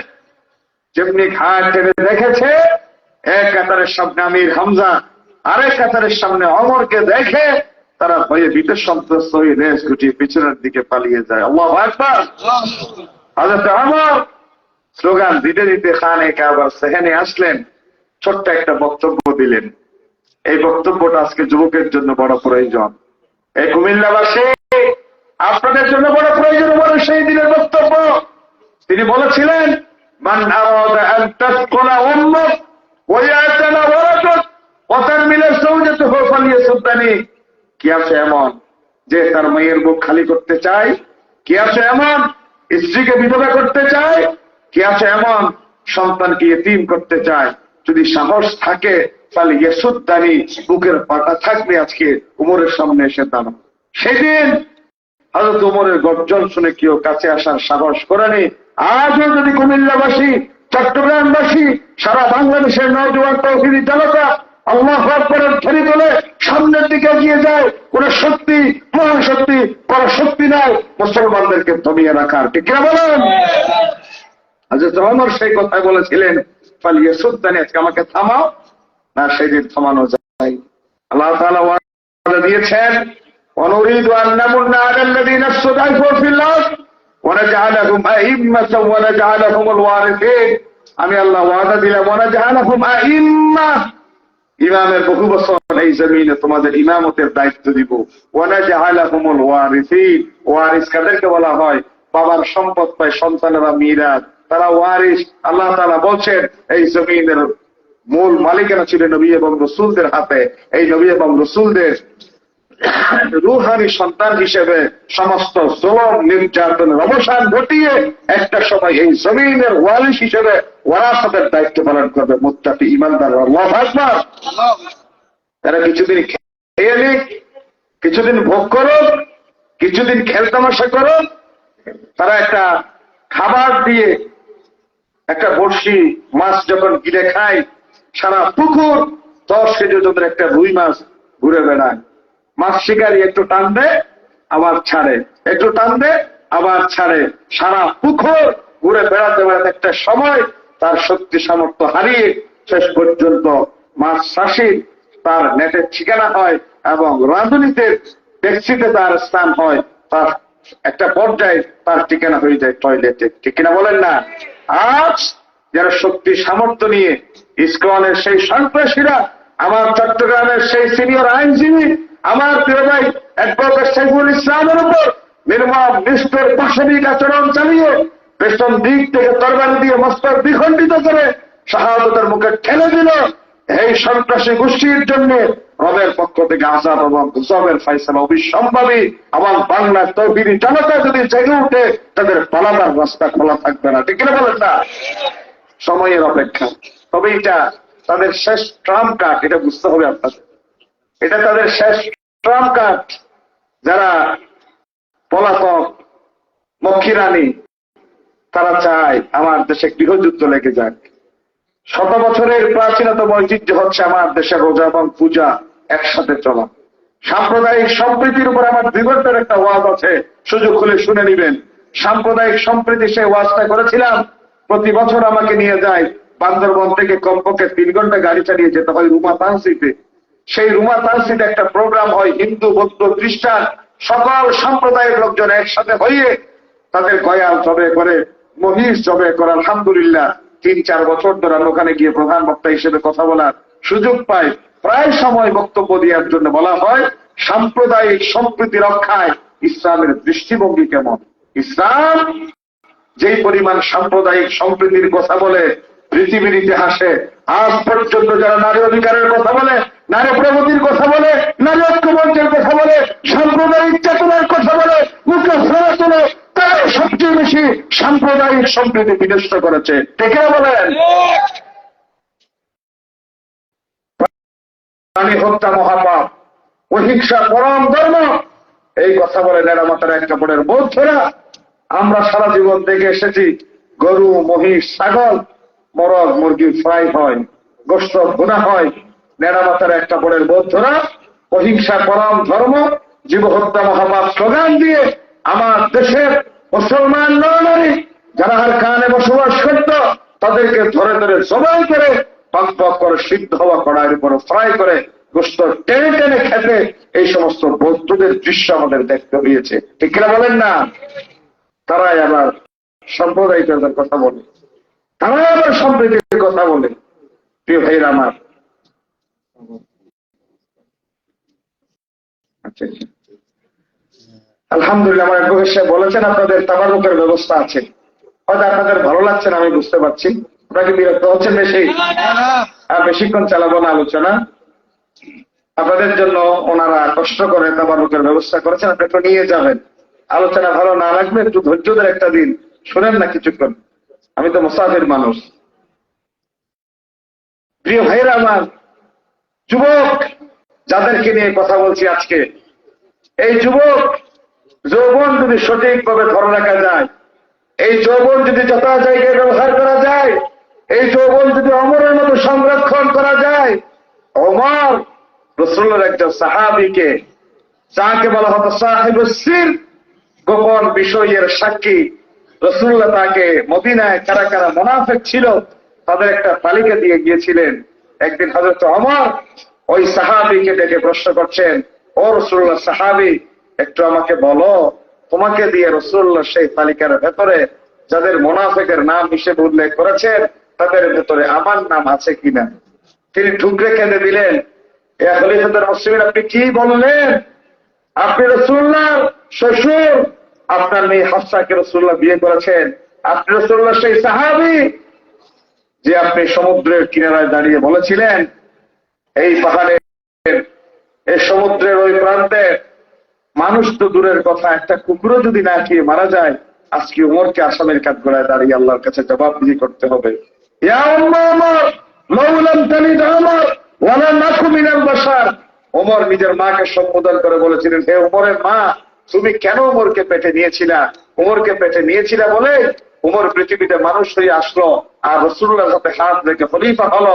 তিনি আজ অর্ধ পৃথিবীর শাসক। ফোরাত গুলো দাঁড়িয়ে বলছি, ফোরাতের ওই প্রান্তে একটা কুকুরও যদি না খেয়ে মারা যায়, আজকে ওমরকে আসামের কাঠগড়ায় দাঁড়িয়ে জবাবদিহি করতে হবে। যে সমস্ত নেতারা আজকে চুরি করে, ডাকাতি করে, টেন্ডারবাজি করে, ওই সমস্ত নেতাদের কাছে আমার জিজ্ঞাসা করতে বড় ইচ্ছে জাগে, তোমরা এই ধরনের বাবা থেকে শিক্ষা গ্রহণ করো। কোরআনুল কারীমের সূরা হাকার দুটো আয়াত, মা আগনা আননি মালিয়া হালাকা আননি সুলতানিয়া, যাদের আমল নামা পিছন দিক থেকে বাম হাতে আসবে তারা আক্ষেপ করে বলবে, হে আমার রব, মা আগনা আননি মালিয়া, চুরি করেছিলাম, ডাকাতি করেছিলাম, টেন্ডারবাজি করেছিলাম, মানুষকে অধিকার থেকে গ্রেফতার করেছিলাম, আজকে আমার কুক্ষিগত করার সম্পদ তো কোনো কাজে আসতো না।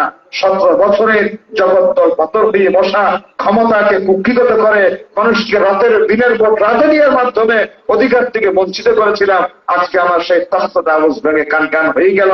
শত হাজার কোটি টাকার মালিক রাসূলুল্লাহর সুন্নাহ দাড়ি ফেলে দিয়ে মাঝি সেজে লুঙ্গি পরে গেঞ্জি গায়ে দিয়ে রাতে পালাবার মতো দৃশ্য আমাদের দেখতে হয়েছে।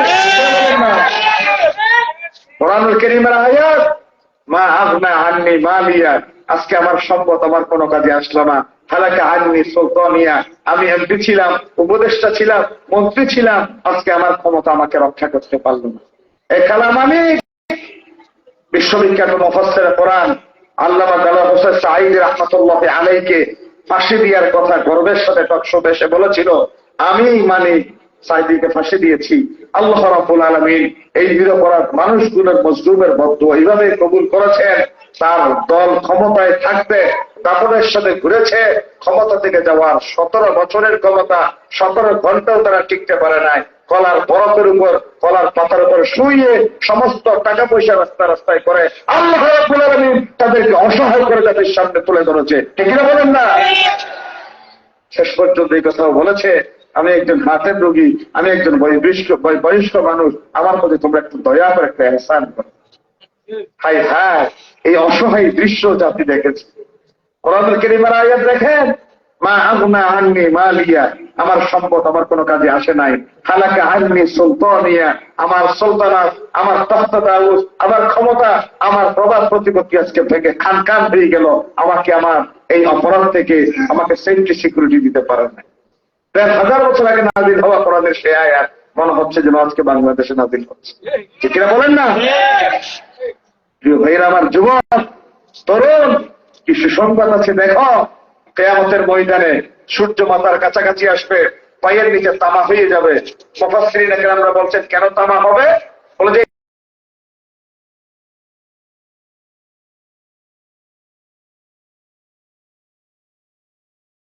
যদি আপনি গরম হয়ে যাবে।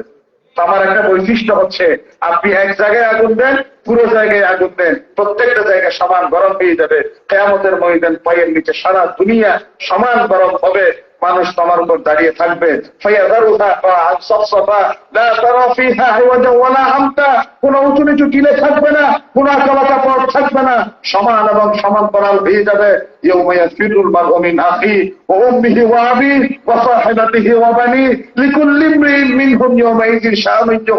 স্বামী স্ত্রীকে দেখলে পালিয়ে যাবে, ভাই তার বোনকে দেখলে চলে যাবে, বন্ধু তার বন্ধু থেকে অনেক দূরে ছুটে যাবে। সেই দিন প্রত্যেকে শুধু বলবে আল্লাহ আল্লাহ আল্লাহ, শুধু বসতে চাই আল্লাহুম্মা সাল্লিম আল্লাহুম্মা সাল্লিম আল্লাহুম্মা সাল্লিম। আদম আলাইহিস সালামের কাছে যাবে, আবুল বশর আদম, আপনি আমাদের আদি পিতা ছিলেন, আজকে আল্লাহর দরবারে একটু ফরিয়াদ করুন। আদম আলাইহিস সালাম বলবে আমি গুনগুন খেয়েছিলাম। নূহ আলাইহিস সালামের কাছে যাও, নূহ আলাইহিস সালামের কাছে যাবেন, তিনি বলবেন আমার সন্তানকে আমি ডেকেছিলাম, লাস্তু হুনাকুম, আজকে আমি কারোর জন্য কিছু করতে পারবো না। ইব্রাহিম আলাইহিস সালামের কাছে যাবেন, তিনি বলবেন লাস্তু হুনাকুম। সমস্ত আম্বিয়া আলাইহিমুস সালাম বিবাহ পারগতা প্রকাশ করবে। আমার নবী বিশ্বনবী মুহাম্মদুর রাসূলুল্লাহ সাল্লাল্লাহু আলাইহি ওয়াসাল্লামের কাছে যাবে, সকলে মিলে ফরিয়াদ করবে। আল্লাহ পয়গম্বর আল্লাহ রাসূলের গান পয়সা চলে যাবেন, 7 দিন সিজদায় থাকবেন। 7 দিন পরে আমার আল্লাহ বলবেন ইরফা রাসাকা ইয়া মুহাম্মদ, ইরফা রাসাকা ইয়া মুহাম্মদ, হাবিব আমার মস্তক উত্তোলন করুন, ইসফা তুশফা, আজকে সুপারিশ করুন। আজকে কান্নার দিন নয়, অনেক কষ্ট পেয়েছেন মক্কায়। আপনি যখন সিজদায় যেতেন, মোটের পচা নাড়ি বুড়ি আপনার পিঠের উপর উঠিয়ে দিত, হত্যার চক্রান্ত করত। রাস্তা দিয়ে যখন হেঁটে যেতেন, পরীক্ষাটা বিছিয়ে দিত, আপনাকে মক্কা থেকে বের করে দেওয়ার চেষ্টা করা হয়েছে, হত্যার অপচেষ্টা করা হয়েছে। আজকে মস্তক তোলন, ইসফা তুষাফা, আপনি চাইতে দেরি হবে, আপনাকে দিতে দেরি করা হবে না। সুবহানাল্লাহ বলেন। ভাইরা আমার, 50,000 বছর যেই দিন বিনা বিচারে দাঁড়িয়ে থাকতে হবে, সেই দিন আল্লাহ রাব্বুল আলামিন 7 শ্রেণীর মানুষকে আল্লাহর আরশের নিচে ছায়া দিবেন। তার ভেতরে প্রথম নম্বর ইমামুন আদিলুন, ন্যায় বিচারক, ন্যায় পরায়ণ শাসক। 2 নম্বর কে জানেন? ওয়াশাবুন নাশা ফি ইবাদাতিল্লাহ, ও যুবক যে তার যৌবন আল্লাহর নির্দেশিত পথে ব্যয় করেছে। আজ আমার দেশে 14 ফেব্রুয়ারি বিশ্ব ভালোবাসা দিবস উদযাপনের মাধ্যমে একটা শ্রেণী আমার দেশে পাশ্চাত্য সংস্কৃতি আমদানি করার মাধ্যমে আমার হাই স্কুলের ছেলেদেরকে গার্লস স্কুলের সামনে নিয়ে দাঁড়া করিয়ে দিতে চায়। আমার তরুণ যুবকদেরকে মহিলা কলেজের সামনে এতিম বাচ্চার মতো, অসহায়ের মতো দাঁড়া করিয়ে দিতে চায়। তারা তাদের গালটা ভেঙে যায়, হাতে একটা ফুল থাকে, অসহায়ের মতো পিছনে হাত দিয়ে দাঁড়িয়ে থাকে। কখন তার কাঙ্ক্ষিত বস্তু আসবে, তারা তাদের বয়ফ্রেন্ড গার্লফ্রেন্ডের হাত ধরে হোটেলে যায়, মোটেলে যায়, সৈকতে যায়, রেস্টুরেন্টে যায়, অখাদ্য কুখাদ্য খায়। আর 9 মাস পরে নবজাতক সন্তানের কচি দেহ কিচেনের জানলা দিয়ে রাস্তায় ফেলে দেয়। রাস্তায় চলাফেরা করা শিয়াল কুকুর নবজাতক সন্তানের কচি দেহটা টেনে টেনে খায়। মানবতার এর চেয়ে লাঞ্ছনা জমিন আর কি হতে পারে? ঠিক না বলে? ও যুবক, তোর জন্য বলছে আল্লাহর কোরআন, রাসূলুল্লাহর হাদিস, ওয়াশাবুন নাশা ফি ইবাদাতিল্লাহ। চট্টগ্রাম কলেজ আজকে সাক্ষী হয়ে দাঁড়িয়ে আছে। মহসিন কলেজ, চট্টগ্রামের নাম করা 2টো কলেজ মাথা উঁচু করে দাঁড়িয়ে আছে। আমি বিশ্ববিদ্যালয়ের ছাত্র, চট্টগ্রাম বিশ্ববিদ্যালয়ে আমরা বিশেষ কাজে আজ থেকে 17 বছর আগে চট্টগ্রাম কলেজ এবং মহসিন কলেজে যেতাম। গিয়ে যারা জোড়ায় জোড়ায় বসে থাকতো তাদের পিঠে হাত দিতাম, ছেলেদের পিঠে হাত দিতাম।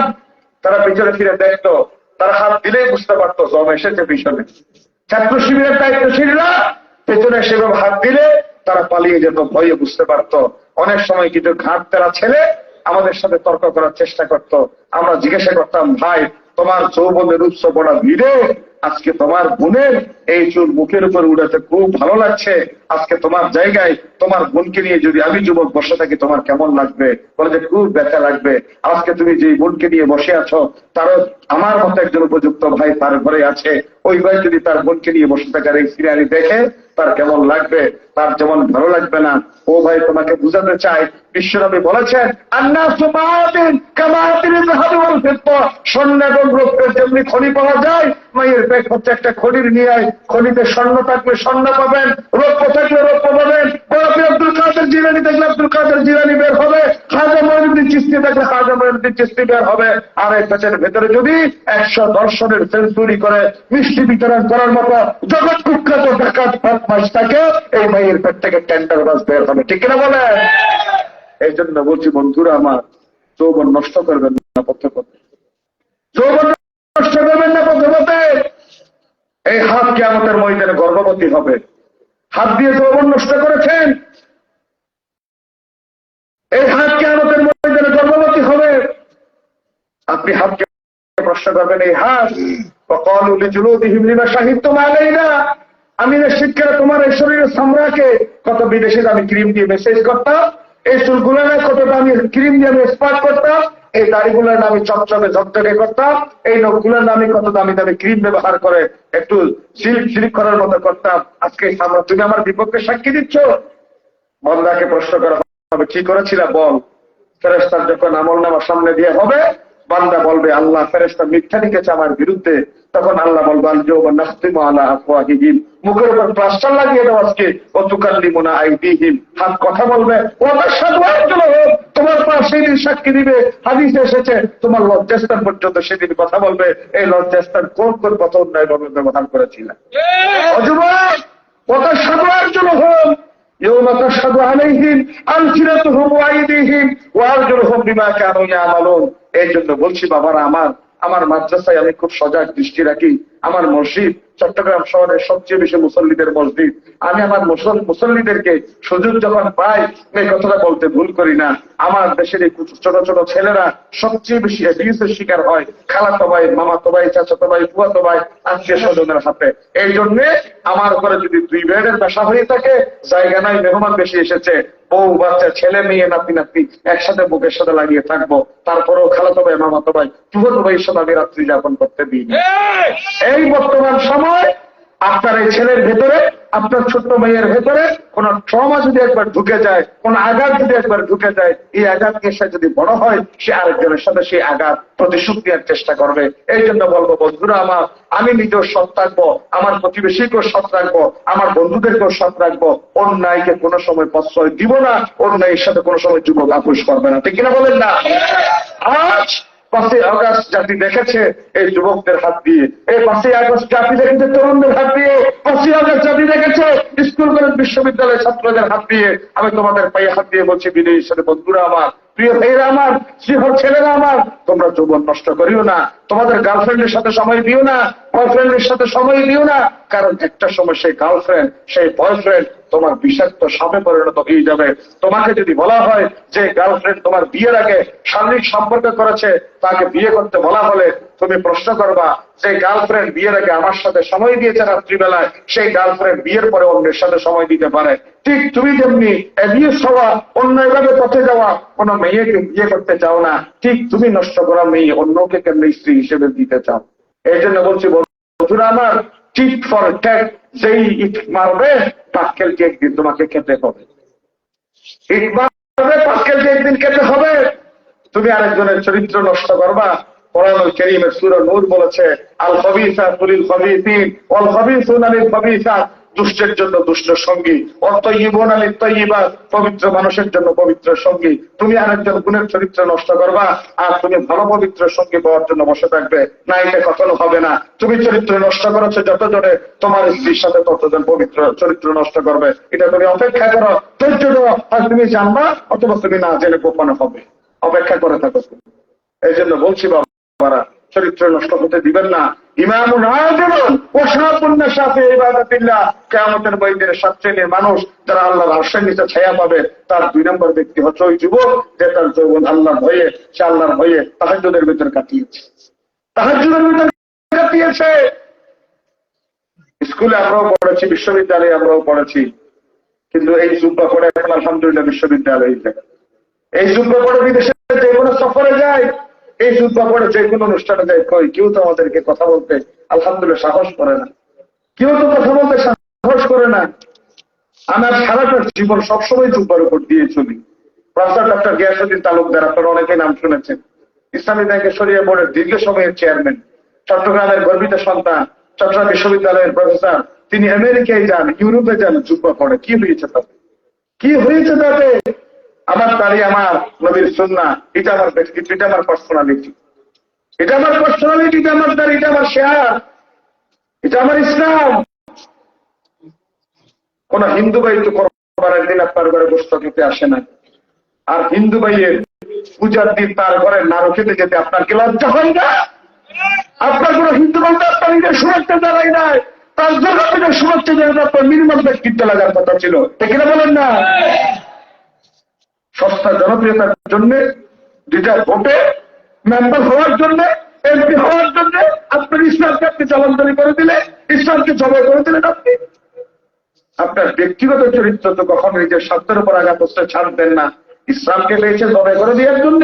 কিয়ামতের ময়দানে বিশ্বনবী বলবেন, সোহতান সোহতান লিমান গয়রা বাদি, দূর হয়ে যা, দূর হয়ে যা, আমার ইন্তেকালের পরে আমার ইসলামকে তুই কেটে টুকরো টুকরো করেছিলা, কোন সাহসে আজকে আমার হাতে হাউজে কোসার খাওয়ার জন্য আসতে তুই এখানে? এই জন্য বন্ধুরা আমার, মান is lost, nothing is lost. টাকা হারিয়েছ, কিছুই হারাও নাই। Health is lost, something is lost. স্বাস্থ্য হানি হয়েছে, কিছু নষ্ট হয়েছে, but character is lost, everything is lost. যার চরিত্র নাই তার কিছুই নাই, যার চরিত্র নাই তার কিছুই নাই। এই জন্য বলছি কিয়ামতের ময়দানে বিশ্বনবী বলেছেন, আমল নামায় বান্দার যে জিনিসটা সবচেয়ে বেশি পাল্লা ভারী করবে, ওই জিনিসের নাম হচ্ছে হুলুকে হাসান। হুলুকে হাসান, হুলুকে হাসান, উত্তম চরিত্র, নৈতিক চরিত্র। চরিত্র নষ্ট করবেন না। চরিত্র মানে শুধু যৌবনের চরিত্র নয়, ওজনে কম দিয়েও, খাদ্যে ভেজাল দিয়েও, খাদ্যে ফরমালিন দিয়েও, মানুষের পুকুরের মাছ চুরি করা, মানুষের কাছে পাকা ফল খাওয়া, প্রায় প্রতিবেশীর সিমেন্টের ঠেলা, প্রতিবেশীর জমিনের হাইল খেলা, শিক্ষক হয়ে ছাত্রদের ক্লাসে ফাঁকি দিয়া, আর মানুষ হয়ে, মেম্বার হয়ে, চেয়ারম্যান হয়ে তার জনগণের সাথে তামাশা করা, সবগুলা তার অধিকার থেকে বঞ্চিত করা মানে চারিত্রিক অধপতিত হওয়া। ঠিক কিনা বলেন না আপনি? আমরা যখন সর্বশেষ ক্লাসের বিদায় নিচ্ছিলাম চট্টগ্রাম বিশ্ববিদ্যালয় 2013 সালে, প্রফেসর ডক্টর আহমদ আলী, আপনারা অনেকে নাম শুনে থাকবেন, রিনাউন্ড প্রফেসর, বাংলাদেশের বিখ্যাত একজন আলেম, তিনি ওয়াইলুল মুতাফফিফিন নিয়ে আমাদের 2 ঘন্টা বক্তব্য দিলেন। স্যার, ওয়াইলুল মুতাফফিফিন মানে ওই ব্যক্তির জন্য ধ্বংস যে ওজনে কম দেয়। আল্লাযীনা ইযা ইকতালু আলান নাসি ইস্তাওফুন ওয়া ইযা কালুহুম আও ওয়াজানুহুম ইউখসিরুন, যে মেপে নিতে বরাবর নেয়, দেওয়ার সময় কম দেয়। তিনি ব্যাখ্যা করছেন, না, এখানে এটা পরিপূর্ণ অর্থ নয়। এখানে অর্থ হবে, আমি ওয়াইএস, আমি চুক্তি করে আসলাম অ্যাডভোকেট সাহেবের সাথে, আমি আপনার সাথে 1.5 ঘন্টা কথা বলবো, 2 ঘন্টায় কথা বলবো, আমি মেপেজুবে এক দিলে 4টে মাহফিল নিয়ে রাখলাম, 30 মিনিট কথা বলে চলে গেলাম, মাহফিলের শ্রোতাদের হক নষ্ট করা। আমি শিক্ষক, 40 মিনিট ক্লাসের সময় নিয়ে ক্লাসে গেলাম, 10 মিনিট হাজিরে ডাকতে শেষ করে দিলাম, 5 মিনিট কেমন আছো, তোমার মা কি রান্না করেছে, তুমি কি খাইছো, তুমি কি নিয়ে আসছো, এটা বলে বলে 20 মিনিট শেষ করে দিলাম। আর টেবিলে বার দিয়ে একটু হেঁটে খেলতামাশা করে 10 মিনিট শেষ করে দিলাম। পরের 2 জন থেকে নিলাম, আমি পড়াবার সুযোগ পেলাম না, ছাত্রদেরকে মাজা মারা করে দিলেন, সবাই করে দিলেন, ছাত্রদের অধিকার নিয়ে শেষ করে দিলেন। ঠিক কিনা বলেন না? ওয়ার্ডের মেম্বার টিআর এসেছে, কম এসেছে, কাবিকা, আপনি মানুষের হক তার শুধু আত্মীয় স্বজন দেখে দেখে বাছাই করে করে দিলেন। আপনি ওয়ার্ডের জনগণের হকের সাথে তামাশা করলেন। ইউনিয়নের চেয়ারম্যান, টিউবওয়েল এসেছে, 10টা টিউবওয়েল পেয়েছেন, তিনি আপনজন দেখে দেখে, তার সমর্থিত ব্যক্তি দেখে দেখে তাদের মাঝে বন্টন করলেন। জনসাধারণের ইনসাফ নিয়ে তিনি তামাশা করলেন, তিনি ওয়াইলুল মুতাফফিফিন। এই জন্য বলছি, যে যার সাথে হক কেন্দ্রিক রিলেটেড, তার হক নষ্ট করা মানে হচ্ছে ওয়াইলুল মুতাফফিফিন। আল্লাহর কসম, লম্বা দাড়ি দিয়ে, মাথার টুপি দিয়ে, এই গায়ের জামা দিয়ে আল্লাহর কাছে পার পাওয়া যাবে না যদি মানুষের হক ছিনিমিনি করেছেন, মানুষের হক থেকে মানুষকে ডেপ্রাইভ করেছেন। যতক্ষণ হক পরিশোধ করবেন, এই হক যথাযথ বুঝিয়ে নাও দিবেন, আল্লাহর কসম, আল্লাহর আদালত থেকে বাঁচার সুযোগ পাওয়া যাবে না। ঠিক কিনা বলেন? এই শীতকালে ব্যাডমিন্টন খেলে, আপনাদের এখানে আছে কি নেই? স্পোর্ট করেন? আমাদের এলাকায় করি আমরা। বলে যে বিদ্যুতের লাইট, বলে যে বিদ্যুতের লাইট, এটা কোনো কথা বলেন? বলে যে এখানে 11,000 ভোল্টের তার আছে, এখানে পোটা একটা দিয়ে এখানে লাইট জ্বালাও। এখানে আপনাদের কি বলে? ভোল্টের তার থেকে আমরা পোটা মারি নি আর কি। হ্যাঁ, খুব মারে লাইট। আচ্ছা বলেন, যেটাই বলেন আর কি, কথা বুঝলে হইল। এই যে কোটা দিয়ে হুক দিয়ে আপনারা লাইন নিয়ে বাল্ব জ্বালালেন। আচ্ছা বলেন, আপনাদের ঘরে এখানে মাহফিলের রান্না বান্না হবে, রাস্তার 2টা ইট খোলে, 4টা ইট খোলে, এখানে চুলা বানাই, বুঝলেন তো, চুলা বানাই, রাস্তার ইট দিয়ে আপনারা রান্না বান্না করলেন। সকালবেলায় কালো ইট গুলা রাস্তায় ফেলে দিলেন, যার ইচ্ছা মতো পুকুরে ফেলে দিল, কেউ ঘরে নিয়ে গেল, অথবা ঘর থেকে বের হওয়ার সময় অনেকে বৃষ্টির সময় কাদা থেকে বাঁচার জন্য 2টা ইট জোড়া দিয়ে দিয়ে ঘর থেকে বের হয় বৃষ্টিতে, এটা রাস্তার ইট। আচ্ছা বলেন, ওয়ার্ডের মেম্বার সাহেব থেকে যদি পারমিশন নিয়ে এই যে বিদ্যুতের লাইন থেকে তার নিয়ে আপনি ব্যাডমিন্টন খেলার আলো জ্বালালেন, রাস্তা থেকে 2টা ইট খুলে নিয়ে আপনার বাবার মেজবানে স্কুল তৈরি করলেন, ওয়ার্ডের মেম্বার যদি পারমিশন দেয়, জায়েজ হবে? চেয়ারম্যান সাহেব দিলে জায়েজ হবে? এমপি সাহেব দিলে জায়েজ হবে? 20 কোটি মানুষের ট্যাক্সের টাকা, ভেটের টাকা দিয়ে রাস্তার ইট, 20 কোটি মানুষের ভেটার ট্যাক্সের টাকা দিয়ে বিদ্যুতের কোটি, এইটা যতক্ষণ 20 কোটি মানুষের পায়ে হাত দিয়ে দিয়ে এই একটা ইটের জন্য কমানো আছে, আল্লাহর কসম, আপনি মানুষের এই হক নষ্ট করে দিয়ে আল্লাহর আদালত থেকে বাঁচতে পারবেন না। ঠিক না বলেন না? হক নষ্ট করবেন না মানুষের। শুধু যৌবন মানে সেক্সের নাম যৌবন নয়। রিজিক, আমরা রিজিক মানে শুধু খাবার বুঝি না। আল্লাহুম্মা রযুকনা ওয়ালাদান সালিহা, আল্লাহ তুমি আমাকে একটা নেককার সন্তান দাও, সেটাও রিজিক। এই আলু বাতাস সেটাও রিজিক, সুস্বাস্থ্য সেটাও রিজিক। সবচেয়ে বড় রিজিক আল্লাহ তাআলা যে আমাদেরকে আকল দিয়েছেন, দেমাগ দিয়েছেন, এর নাম রিজিক। সবচেয়ে বড় রিজিক আল্লাহ তাআলা যে আমাকে আকল দিয়েছেন, কলবে সালিম, এর নাম রিজিক। আমরা রিজিক মানে শুধু খাওয়া বুঝি, এটা তো শুধু একটা কাইন্ড অফ, এটা তো রিজিক, রিজিকের একটা পার্ট মাত্র এটা খাওয়া। প্রিয় ভাইয়ের, আমি আলোচনা সংক্ষেপ করবো। আমি দিয়ে একটা কথা বলে আলোচনা শেষ করছি। যুবকদের মধ্যে আছে দুইটা শক্তি, একটা হচ্ছে গড়া আর একটা ভাঙা। যুবকদের ভিতরে কয়টা শক্তি? কথা বলবেন তোমরা কয়টা? একটা গড়ার আর একটা ভাঙা। এই জাতি সিদ্ধান্ত নিয়েছে 17 বছরের চকমচল পাথরকে ভেঙে চুরমার করে দিয়ে একটা শক্তি হিসেবে তারা দাঁড়িয়ে গিয়েছে। তাহলে যুবকরা চাইলে গড়তেও পারে, ভাঙতেও পারে, তবে ভাঙা গড়ার চেয়ে কম গুরুত্বপূর্ণ। এই জন্য গড়াটা বেশি গুরুত্বপূর্ণ। যুবকরা তোমরা তোমাদের মেধা, যোগ্যতা, মননশীলতা, ইনোভেটিভ থিঙ্কিং, ক্রিয়েশন সবকিছু যেন হয় গড়ার পক্ষে, ভাঙার পক্ষে যেন না হয়। তবে হ্যাঁ, আল্লাহ রাব্বুল আলামিন দুইটা কথা বলেছেন, কুনতুম খায়রা উম্মাহ, you are the best nation উখরিজাত লিন-নাস, you have been sent for mankind. তোমরাই শ্রেষ্ঠ জাত, তোমাদেরকে সৃষ্টি করা হয়েছে তোমার জন্য না, শুধু খাবে, ফুর্তি করবে, নিজের ভোগ করবা, এই জন্য তোমাকে পাঠানো হয় না। তোমাকে পাঠানো হয়েছে জাতির কল্যাণের জন্য। তা'মুরুনা বিল মা'রুফ ওয়া তানহাউনা আনিল মুনকার, order to the right way and forbidden from evil deeds. তুমি সৎ কাজের আদেশ দাও, অসৎ কাজ থেকে জাতির বিরত রাখো। তাহলে জাতির কাজ শুধু সৎ কাজের আদেশ নয়। এখানে একটা গান হচ্ছে, গান ভাঙতে গেলেন, গান ভেঙে দিলেন। এখন গানের দর্শক শ্রোতা যারা ছিল তাদের মনে একটা তৃষ্ণা আছে, আছে না নাই? এই গানের ভাঙার পরে আপনি একটি ইসলামী সংস্কৃতি চালু করেন। কিছুদিন আগে একজন অ্যাক্টর প্রশ্ন করেছে, ভাই জামাত ইসলামী যদি এই দেশের ক্ষমতা পায় সিনেমা হল তো বন্ধ করে দিবে। জামাত ইসলামী ছাত্র শিবির যদি রাজত্ব পায় সিনেমা হল বন্ধ করে দিবে। আমিরা জামাত জবাব দিয়েছে, না, কোন সিনেমা হল বন্ধ হবে না, কোন অভিনেতা কোন অভিনেত্রী কর্মহীন হয়ে পড়বে না। তাহলে কি হবে? জামাত ইসলামী কি তাহলে সিনেমা হল চালু করবে?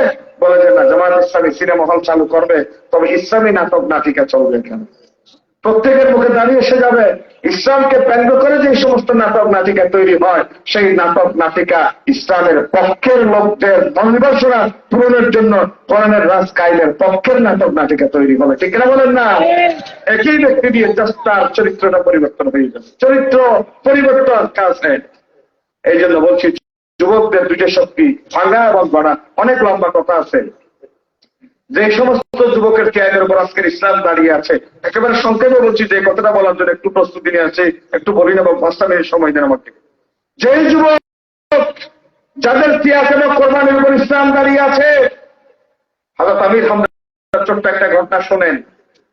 আমির হামজা বড় শিকারী মানুষ ছিলেন। উহুদের ময়দানে গেলে কলিজা ফেটে যায়। আমির হামজার এত লম্বা খবর দেখলেন। আবু জেহেল রাসূলুল্লাহকে কষ্ট দিয়েছে, মেরেছে, একদিন মেরে খানে কাবে বসে আছে। হযরত আমির হামজা রাদিয়াল্লাহু তাআলা তিনি ছিলেন শিকারে, তিনি শিকার থেকে আসছেন। মাঝপথে এসে তিনি কাছ থেকে শুনলেন, আমির হামজা শুনছো কি? তোমার বাতিদা মুহাম্মদকে মেরে রক্তাক্ত করে দিয়েছে আবু জেহেল। কোথায় আছে? বলে সে হেরেমে বসে আছে। দৌড় দিয়ে গেলেন, গিয়ে হাতে ছিল বর্ষা, এক আঘাতে ফিনকি মেরে রক্ত বের হলো মাথা দিয়ে। আবু জেহেলকে ফেলে রেখে রাসূলুল্লাহর কাছে চলে আসলেন। ভাতিজা মুহাম্মদ বলে সাল্লাল্লাহু আলাইহি ওয়াসাল্লাম তোমাকে আঘাত দিয়েছে, আমি প্রতিশোধ নিয়ে ঘরে এসেছি। রাসূলুল্লাহ একটু আমির হামজার দিকে দেখলেন, ও যুবক, তোমাদেরকে বলছি আজকে কথাটা শোনো, এটা কোনো গল্প বলার জন্য গল্প নয় শুধু।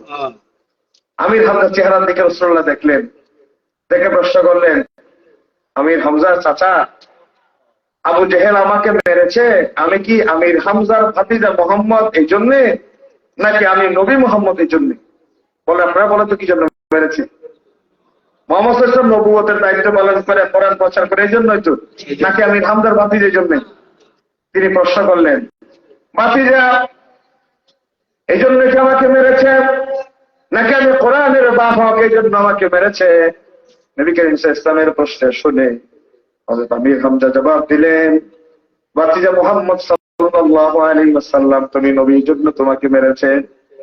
বলে ও চাচা আমির হামজা, আল্লাহর কসম করে বলে আল্লাহকে সাক্ষী রেখে বললাম, ততক্ষণ পর্যন্ত মুহাম্মদ সাল্লাল্লাহু আলাইহি ওয়াসাল্লাম খুশি হতে পারবে না যতক্ষণ না মুহাম্মদ রাসূলুল্লাহকে যে উদ্দেশ্যে আবু জেহেল মেরেছে সে উদ্দেশ্য তোমার আমি দেখতে না পাই। আমির হামজার সাথে সাথে বুঝে নিলেন, বলে যে হাতটা বাড়িয়ে দিল, উৎস দিয়ে ডাক, হাতটা বাড়িয়ে দিলেন, নিজে হাতের উপর হাত রেখে পড়ে দিলেন লা ইলাহা ইল্লাল্লাহু মুহাম্মাদুর রাসূলুল্লাহ। আবু জেহেলের উপর প্রতিশোধ নিতে আমি খুশি হই নাই। তুমি যদি যেই কারণে আমাকে মেরেছে, আমি যে নবী মুহাম্মদ সাল্লাল্লাহু আলাইহি ওয়াসাল্লাম আমার নবুয়তের বিশ্বাস যদি তুমি কবুল করে নাও, আমি মুহাম্মদ সাল্লাল্লাহু আলাইহি ওয়াসাল্লাম সবচেয়ে বেশি খুশি হয়ে যাব। এই কথা বললেন, সাথে সাথে কবুল করে দিলেন কালিমা। আল্লাহু আকবার, আল্লাহু আকবার। কেমন চাচাবান্দি ছিলেন জানেন? ওয়াহশী হত্যা করেছে আমির হামজা রাদিয়াল্লাহু তাআলা আনহুকে। তিনি পরবর্তীতে ইসলাম গ্রহণ করলেন। ইসলাম গ্রহণ করতে যেদিন আসলেন, রাসূলুল্লাহর সামনে বসে রজব দ্বারা আমার নবী খাচ্ছেন, গড় গড় করে চোখের পানি দাড়ি মুবারক ভিজে ভিজে পড়ছে। কালিমা পড়ার পরে ওয়াহশীকে রাসূলুল্লাহ বললেন, ওয়াহশী একটু বলো তো আমার চাচাকে তুমি কেমনে মেরেছিলা? বলে যে আমি ইয়া রাসূলুল্লাহ এইভাবে মারলাম। হিন্দা সর্বশেষ কলি যেটা বের করে চিবিয়ে গেল। লম্বা ইতিহাস বর্ণনা করার পরে ওয়াহশী সিদ্ধান্ত দিলে, যে খঞ্জর দিয়ে আমি ইসলামের একজন সূর্য সন্তানকে হত্যা করলাম, সেই একই খঞ্জর দিয়ে আমি ওয়াদা করলাম ইসলামের একজন কুখ্যাত দুশমনকে হত্যা করব। এই কথা বলে তিনি আমার নবীর পরে একজন ভণ্ড নবুয়তের দাবিদার ছিলেন মুসাইলামাতুল কাজ্জাবকে তিনি কি তরবার দিয়ে হত্যা করেছিলেন। আল্লাহু আকবার। রাসূলুল্লাহ বলেছিলেন, ওয়াহশী ইসলাম গ্রহণ করার পর আল ইসলাম ইয়াহদিমু মা কানা ক্বাবলাহু, ইসলাম গ্রহণ করার পর অতীতের সমস্ত গুনাহ খাতা আল্লাহ তাআলা মাফ করে দেন, তুমি মাসুম। তবে তোমাকে দেখলে আমার চাচাকে কত কষ্ট দিয়ে নির্মম ভাবে ৮২ টুকরা করেছিল, আমার চাচার শরীরের অনেক অংশ খুঁজে পাওয়া যায়নি। তোমাকে দেখলে সেই হত্যা যজ্ঞের কথা মনে পড়ে। এই জন্য তুমি মেহেরবানি করে আজকের পরে যতদিন তুমি থাকবা আমার মজলিসে একটু পিছনে করে বসবা, যেন করে তুমি আমার চুকে চুকে কন্টাক্ট না। কোন জায়গার উপর ভিত্তি করে ইসলাম আজ পর্যন্ত যেদিন এই কোরআনুল কারীম এসেছে, এই কোরআনুল কারীম পাণ্ডুলিপি আকারে এমনিতেই আসে না। এই কোরআনুল কারীম এই পর্যন্ত আসতে অনেক ভাইয়ের রক্ত ঝরেছে, অনেক বোনের চেয়ার কোরবানি আছে। সুমাইয়া ইসলামের প্রথম শহীদা, আবু জেহেল যাকে লজ্জাস্থান দিয়ে তরবারি চালিয়ে হত্যা করেছে। প্রিয় ভাইয়েরা আমার, ইসমাইল আলাইহিস সালামের কোরবানি, ইউসুফ আলাইহিস সালামের চরিত্রের নির্মলতা। একটা ছোট্ট ঘটনা বলি, যে ঘটনার উপর হাজার হাজার যুবকের ইসলাম গ্রহণ করার ইতিহাস আছে, যেটা কোরআনের ইতিহাস। কতিল আসহাবুল উখদুদ, এই ঘটনা বলে আলোচনা শেষ করবার, বেশি বলবো না, অনেক ঘটনা আছে বলা। কতিল আসহাবুল উখদুদ সূরা বুরুজের ভিতরে একটা ঘটনা আছে, আপনারা জানেন আসহাবুল উখদুদের ঘটনা। অর্থাৎ প্রাক ইসলামী যুগে একজন বাদশা ছিল, যে বাদশা, এটা কোরআনের কথা, এটা করে বানানো গল্প নয় আবার, এই জন্য মনোযোগ দিয়ে শোনেন। একজন বাদশা ছিল, বাদশার একজন জাদুকর ছিল। বাদশা কি ছিল? জাদুকর। জাদুকর বুড়ো হয়ে গেল, এই জন্য একজন ইয়াং ছেলেকে নিয়োগ দেওয়া হলো। ইয়াং ছেলের নাম ছিল আব্দুল্লাহ ইউনুস আস-সামির। আব্দুল্লাহ ইউনুস আস-সামিরকে নিয়োগ দেওয়া হলো যে আমি জাদুকর, বাদশা বুড়ো হয়ে গেলাম, আমি মারা যাওয়ার পরে তুমি আমার স্থলাভিষিক্ত হবা। সে প্রতিদিন জাদুঘরের কাছে যে রাস্তা দিয়ে যাতায়াত করত, সেই রাস্তা দিয়ে একটা গির্জা ছিল। সেই গির্জায় একজন পাদ্রী ছিল। এই পাদ্রী ছিল মুসলমান। পাদ্রীর সাথে থাকতে থাকতে সে ইসলাম গ্রহণ করেছেন। একটা সময় বালক রাস্তা দিয়ে যাওয়ার সময় দেখতে পায়, এটা সূরা বুরুজের তাফসীর করলে পাবেন আপনারা। এই বালক রাস্তা দিয়ে যাওয়ার সময় দেখতে পায় মানুষজন সবাই দাঁড়িয়ে আছে, কেউ সামনে যাচ্ছে না। জিজ্ঞাসা করলো কি হয়েছে? বলে ওই সামনে দেখো বিশাল একটা সিংহ আমাদের রাস্তা অবরুদ্ধ করে সে বসে আছে, আক্রমণ করবে, আমরা যেতে পারছি না। এখন বালক সে ইসলাম গ্রহণ করেছে কেউ জানে না। সে একটা পাথর হাতে নিল, পাথর হাতে নিয়ে বলছে, আল্লাহ, আমি তো জাদুকরের স্থলাভিষিক্ত হওয়ার জন্য আমাকে নিয়োগ দেওয়া হয়েছে। জাদুকরের কাছে যাওয়ার সময় পাদ্রীর কাছে গিয়ে ইসলাম গ্রহণ করলাম।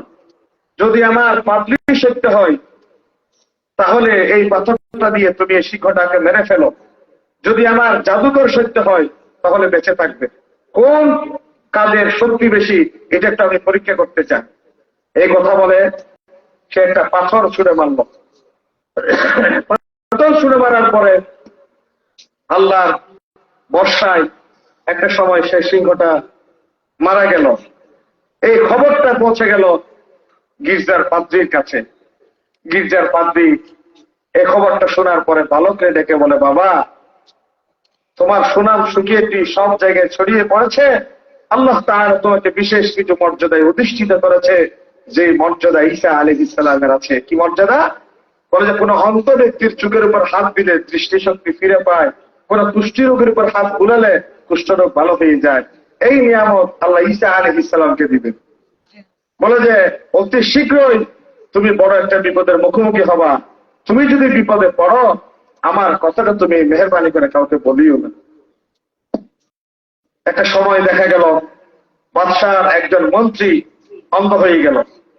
বাদশার মন্ত্রী অন্ধ হয়ে যাওয়ার পরে খোঁজ খবর নিয়ে জানা গেল এই বালক যার কাছে গেলে অন্ধ ব্যক্তি ভালো হয়ে যায়, তার কাছে আসলো। সে বলছে, আমি অন্ধ ব্যক্তি, অসুস্থ ব্যক্তিকে সুস্থ করার কোন ক্ষমতা আমার নেই। এক আল্লাহর শক্তি সামর্থ্যের উপর ভিত্তি করে অসুস্থ ব্যক্তি সুস্থ হয়, অন্ধ ব্যক্তি দৃষ্টি ফিরে পায়। বলে যে আল্লাহকে, বলে যে আল্লাহ বর্ণনা দিলেন, ওই যদি তুমি ইসলাম গ্রহণ করো তাহলে আমি তোমাকে চোখের দৃষ্টিশক্তি ফিরিয়ে দিতে পারি। সে ইসলাম গ্রহণ করলো, দৃষ্টিশক্তি ফিরে পেল। সে বাদশার রাজ দরবারে মন্ত্রী হয়ে গেল। বাদশাহ জিজ্ঞাসা করলো, তুমি যে অসুস্থ ছিলা, অন্ধ ছিলা, তোমার দৃষ্টিশক্তি কেমনে ফিরে পেলা? বলে যে একটা ছোট্ট বালক, সেই বালক আমাকে ইসলাম গ্রহণ করিয়েছে, আমি ইসলাম গ্রহণ করে এক আল্লাহ আমার দৃষ্টিশক্তি ফিরিয়ে দিয়েছে। তখন বাদশাহ জিজ্ঞাসা করে, তোমাকে যদি এক আল্লাহ দৃষ্টিশক্তি ফিরিয়ে দিয়ে থাকে তাহলে আমি কে? বলে যে আমি, আপনি, বালক, পাদ্রী সবাই এক আল্লাহর সৃষ্টি। তিনি হচ্ছেন লা শারীক ওয়া মা খালাকতুল জিন্না ওয়াল ইনসা ইল্লা লিয়াবুদুন। সুবহানাল্লাহ বলেন। এই কথা বলার পরে বাদশা মন্ত্রীকে চরম নির্যাতন করে হত্যা করেন। এই হত্যার ভেতর দিয়ে বালকের খবর পায়, বালককে নিয়ে আসে, পাদ্রীকে নিয়ে আসে, সকলকে একের পর এক হত্যা করতে করতে বালককে যখন হত্যার জন্য তীর ছুড়ে, বালক বলে তোমরা আমাকে হত্যা করতে পারবা না। বালককে হত্যার জন্য পাহাড়ের চূড়ায় তোলা হয়। যারাই চূড়ায় হত্যার জন্য তুলেছে তারাই পরে মারা যায়, বালক মারা যায় না। আবার তাকে হত্যার জন্য পানিতে ডুবানো হয়, যারাই পানিতে ডুবায় তারাই মারা যায়, বালক মারা যায় না। একটা সময় বালক বলে, বাচ্চা সাহেব, একান্তই যদি আমাকে হত্যা করতে হয় আমার একটা কথা শুনতে হবে। কি কথা? বলে যে আমাকে হত্যা করতে গেলে একটা দোয়া করতে হবে। দোয়াটা হচ্ছে বিসমিল্লাহির রাব্বিল গোলাম। এই দোয়াটা পড়ে তুমি আমাকে তীর মারবা, এই তীর আমি মারা যাব। এই কাজটা করার আগে হাজার হাজার জনতাকে সে হত্যা করলো। যে বালকের অলৌকিক দৃশ্য দেখে ইসলাম গ্রহণ করেছে। একটা মহিলা যার দুগ্ধপুষ্য সন্তান সহ একটা গর্তের ভেতরে তাকে নিক্ষেপ করা হচ্ছে, মহিলা ইতস্ততা বোধ করছে। তখন কোলের দুগ্ধপুষ্য সন্তান চিৎকার করে বলে উঠে বলেছে, মা, এই বালক সত্য, বালক যে অদৃশ্য রবের কথা বলে সেই রব আমাদের রব। তুমি এই কাফের বাতিলের সাথে আপোষ করিও না, জীবন দিয়ে দাও, ইমান দিয়ে যাবে না। আল্লাহু আকবার। জীবন দিয়ে দিল। সর্বশেষ বিসমিল্লাহির রাব্বিল গোলাম বলে যখন তীর নিক্ষেপ করা হলো, বালকটি মারা গেল।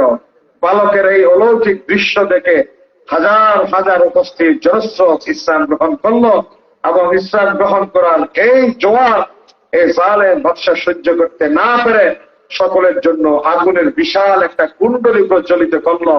والسماء ذات البروج واليوم الموعود وشاهد ومشهود قتل أصحاب الأخدود النار ذات الوقود। النار ذات الوقود মানে বিশাল একটা আগুনের কুণ্ডলী। সে প্রস্তুত করলো, হাজার হাজার লক্ষ লক্ষ যুবক যুবতীকে আগুনে নিক্ষেপ করলো, এবং এই মহিলাকে ছেড়ে দেওয়া হলো সর্বশেষ। এই যে একজন যুবক যে পাত্রীর নির্দেশিত পন্থায় কালিমা গ্রহণ করার মাধ্যমে ইসলাম নিজে ধারণ করলো, পাত্রীর ইসলাম গ্রহণের মাধ্যমে মন্ত্রীকে ইসলামের দীক্ষা দিল, এবং হাজার হাজার লক্ষ লক্ষ যুবক তরুণ তরুণীদের মাঝে ইসলামের একটা প্রভাব বিস্তার করলো। এই যুবক ইসলামের উপর থেকে শাহাদাত দিয়ে সূরা পান করার মাধ্যমে লক্ষ মানুষকে ইসলামের দিকে ধাবিত করলো। একজন যুবক সে যদি আত্মত্যাগী না হয়ে ইসলাম ছেড়ে দিত, জীবন ফিরে পেত। আর ইসলাম যারা পূর্ণাঙ্গ অর্থে মেনে নিয়েছে তারা বলে, তোমরা আমাদেরকে যে মৃত্যুর ভয় দেখাও, সেই মৃত্যু আমরা প্রতিনিয়ত খুব পকেটে রেখে ঘুমায়। আমরা এমন সাপ যে যার জীবন দিতে জানি, ইমানের সাথে আপোষ করতে জানি না। ঠিক কিনা বলেন? প্রিয় ভাইয়েরা আমার, প্রিয় বাবরচি দক্ষিণ পাড়া জামে মসজিদ হাফিজের মাদ্রাসার উদ্যোগে আয়োজিত মাহফিলের উপস্থিতি, আপনাদের সাথে আজকে অনেক কথা বললাম। এই আজকের ইসলাম হযরত ওমর, আমির হামজা, খুবাইব, খাব্বাব, সুমাইয়া, আম্মার ইবনে ইয়াসির ত্যাগ এবং কোরবানির ভিত্তিতে আমরা দ্বীনকে পেলাম, ইসলামকে পেলাম, কোরআনকে পেলাম। আজ সর্বশেষ আপনাদের প্রতি আমার একটা নসিহত থাকবে, আপনাদের প্রতি আমার একটা নসিহত থাকবে। সেই নসিহতটা হচ্ছে, বাবা, এই কোরআনুল কারীম আমাদের কনস্টিটিউশন, আমাদের জীবন চলার একমাত্র সম্পদ। এই কোরআনুল কারীম পৃথিবীতে আমার নবী এমন সময় পেয়েছেন, মক্কায় ছিলেন 13 বছর, মদিনায় ছিলেন 10 বছর। মদিনায় কয় বছর? 10 বছর। মদিনায় 10 বছরে শেষ করে দিচ্ছি। মদিনায় 10 বছরে আমার নবী 87-88টি যুদ্ধ করেছেন। 87-88টি যুদ্ধ করে একটি পূর্ণাঙ্গ ইসলামী হুকুমত কায়েম করেছেন। পূর্ণাঙ্গ ইসলামী হুকুমত কায়েমের ভেতর দিয়ে তিনি প্রমাণ করে দিলেন, ইসলাম তাবিজ বানিয়ে গলায় ঝুলার জন্য কোরআন নয়, ইসলাম ঘর বন্ধ করার জন্য তেলাওয়াত করার কোরআন নয়, ইসলাম মসজিদের হুজুর কেন্দ্রিক নির্ভর করা মুসল্লিদের নাম নয়, ইসলাম হিন্দুদের গুরু নির্ভর ঠাকুর নির্ভর ধর্মের নাম ইসলাম, মুসলমানদের এই চর্চা নয়। ইসলাম আমি হুজুরের যেমন চর্চা করার রাইট আছে, আপনি সাধারণ মানুষ, রিক্সাওয়ালা, ঠেলাওয়ালা, কুলি, দিনমজুর, শ্রমিক, মেহনতি মানুষ সকলের সমানভাবে ইসলামকে চর্চা করার, ইসলামকে মানার, ইসলামকে বোঝার অধিকার আছে, আছে না নাই? কোরআনের 4টা হক, কোরআন তেলাওয়াত জানা বিশুদ্ধ, কোরআন অর্থ জানা, কোরআন ব্যক্তিগত জীবনে আমল করা, কোরআন রাষ্ট্রীয়ভাবে কায়েম করা। এই 4টা হক যদি কোরআনের আমরা আদায় করতে পারি, আগামীকাল সকালে ভোরের যে সূর্য উদিত হবে, সেই সূর্য ইসলাম এবং মুসলমানদের পক্ষের সূর্য হতে বাধ্য হবে। ঠিক কিনা বলেন? প্রিয় ভাইয়েরা আমার, আসুন পাসপোর্টের আব্দুল্লাহ, আইডি কার্ডের আব্দুর রহমান না হয়ে আমরা সত্যিকার অর্থে কালিমা বুঝা, দিন বুঝা, ইসলামের পূর্ণাঙ্গ অনুসারী একজন মুসলমান হওয়ার স্বপ্ন দেখি। আল্লাহ তাআলা 90% মুসলমানের দরকার নেই ইসলাম কায়েমের জন্য। 313 জন যদি পূর্ণাঙ্গ দিনের প্রতি আত্মসমর্পণ করেছে, ডেডিকেটেড মুসলমান থাকে, তাহলে বদরের 313 জন দিয়ে সারা পৃথিবীর ইসলাম কায়েম হতে বাধ্য। ঠিক কিনা বলেন না? আসো, দিন মানি, দিন বুঝি, দিনের সুশীতল চেতনা আমরা আশ্রয় গ্রহণ করি। আপনাদের কাছে একটু বিনয়ের সাথে আবদার করছি, আপনাদের এই মাহফিল আয়োজন করতে গিয়ে অনেক কষ্ট করেছেন, অনেক ত্যাগ এবং কোরবানি দিয়েছেন, যার যার সামর্থ্য অনুসারে আপনারা অনেক দিয়েছেন, আপনারা অনেকেই দিয়েছেন। আমরা মনে করবো আল্লামা সাঈদী রাহমাতুল্লাহ আলাইহি ঐতিহাসিক প্যারেড ময়দানে 5 দিন ব্যাপী তাফসীর কোরআন মাহফিলের খরচের টাকা তোলে আগামী বছর পর্যন্ত ইসলামী সমাজ কল্যাণ পরিষদ কেমনে চলবে তার বাজেটও তাফসীর মাহফিল থেকে তুলে নিতেন। এই জন্য বলবো, আমার ভলান্টিয়ার ভাইরা একটু দাঁড়ান,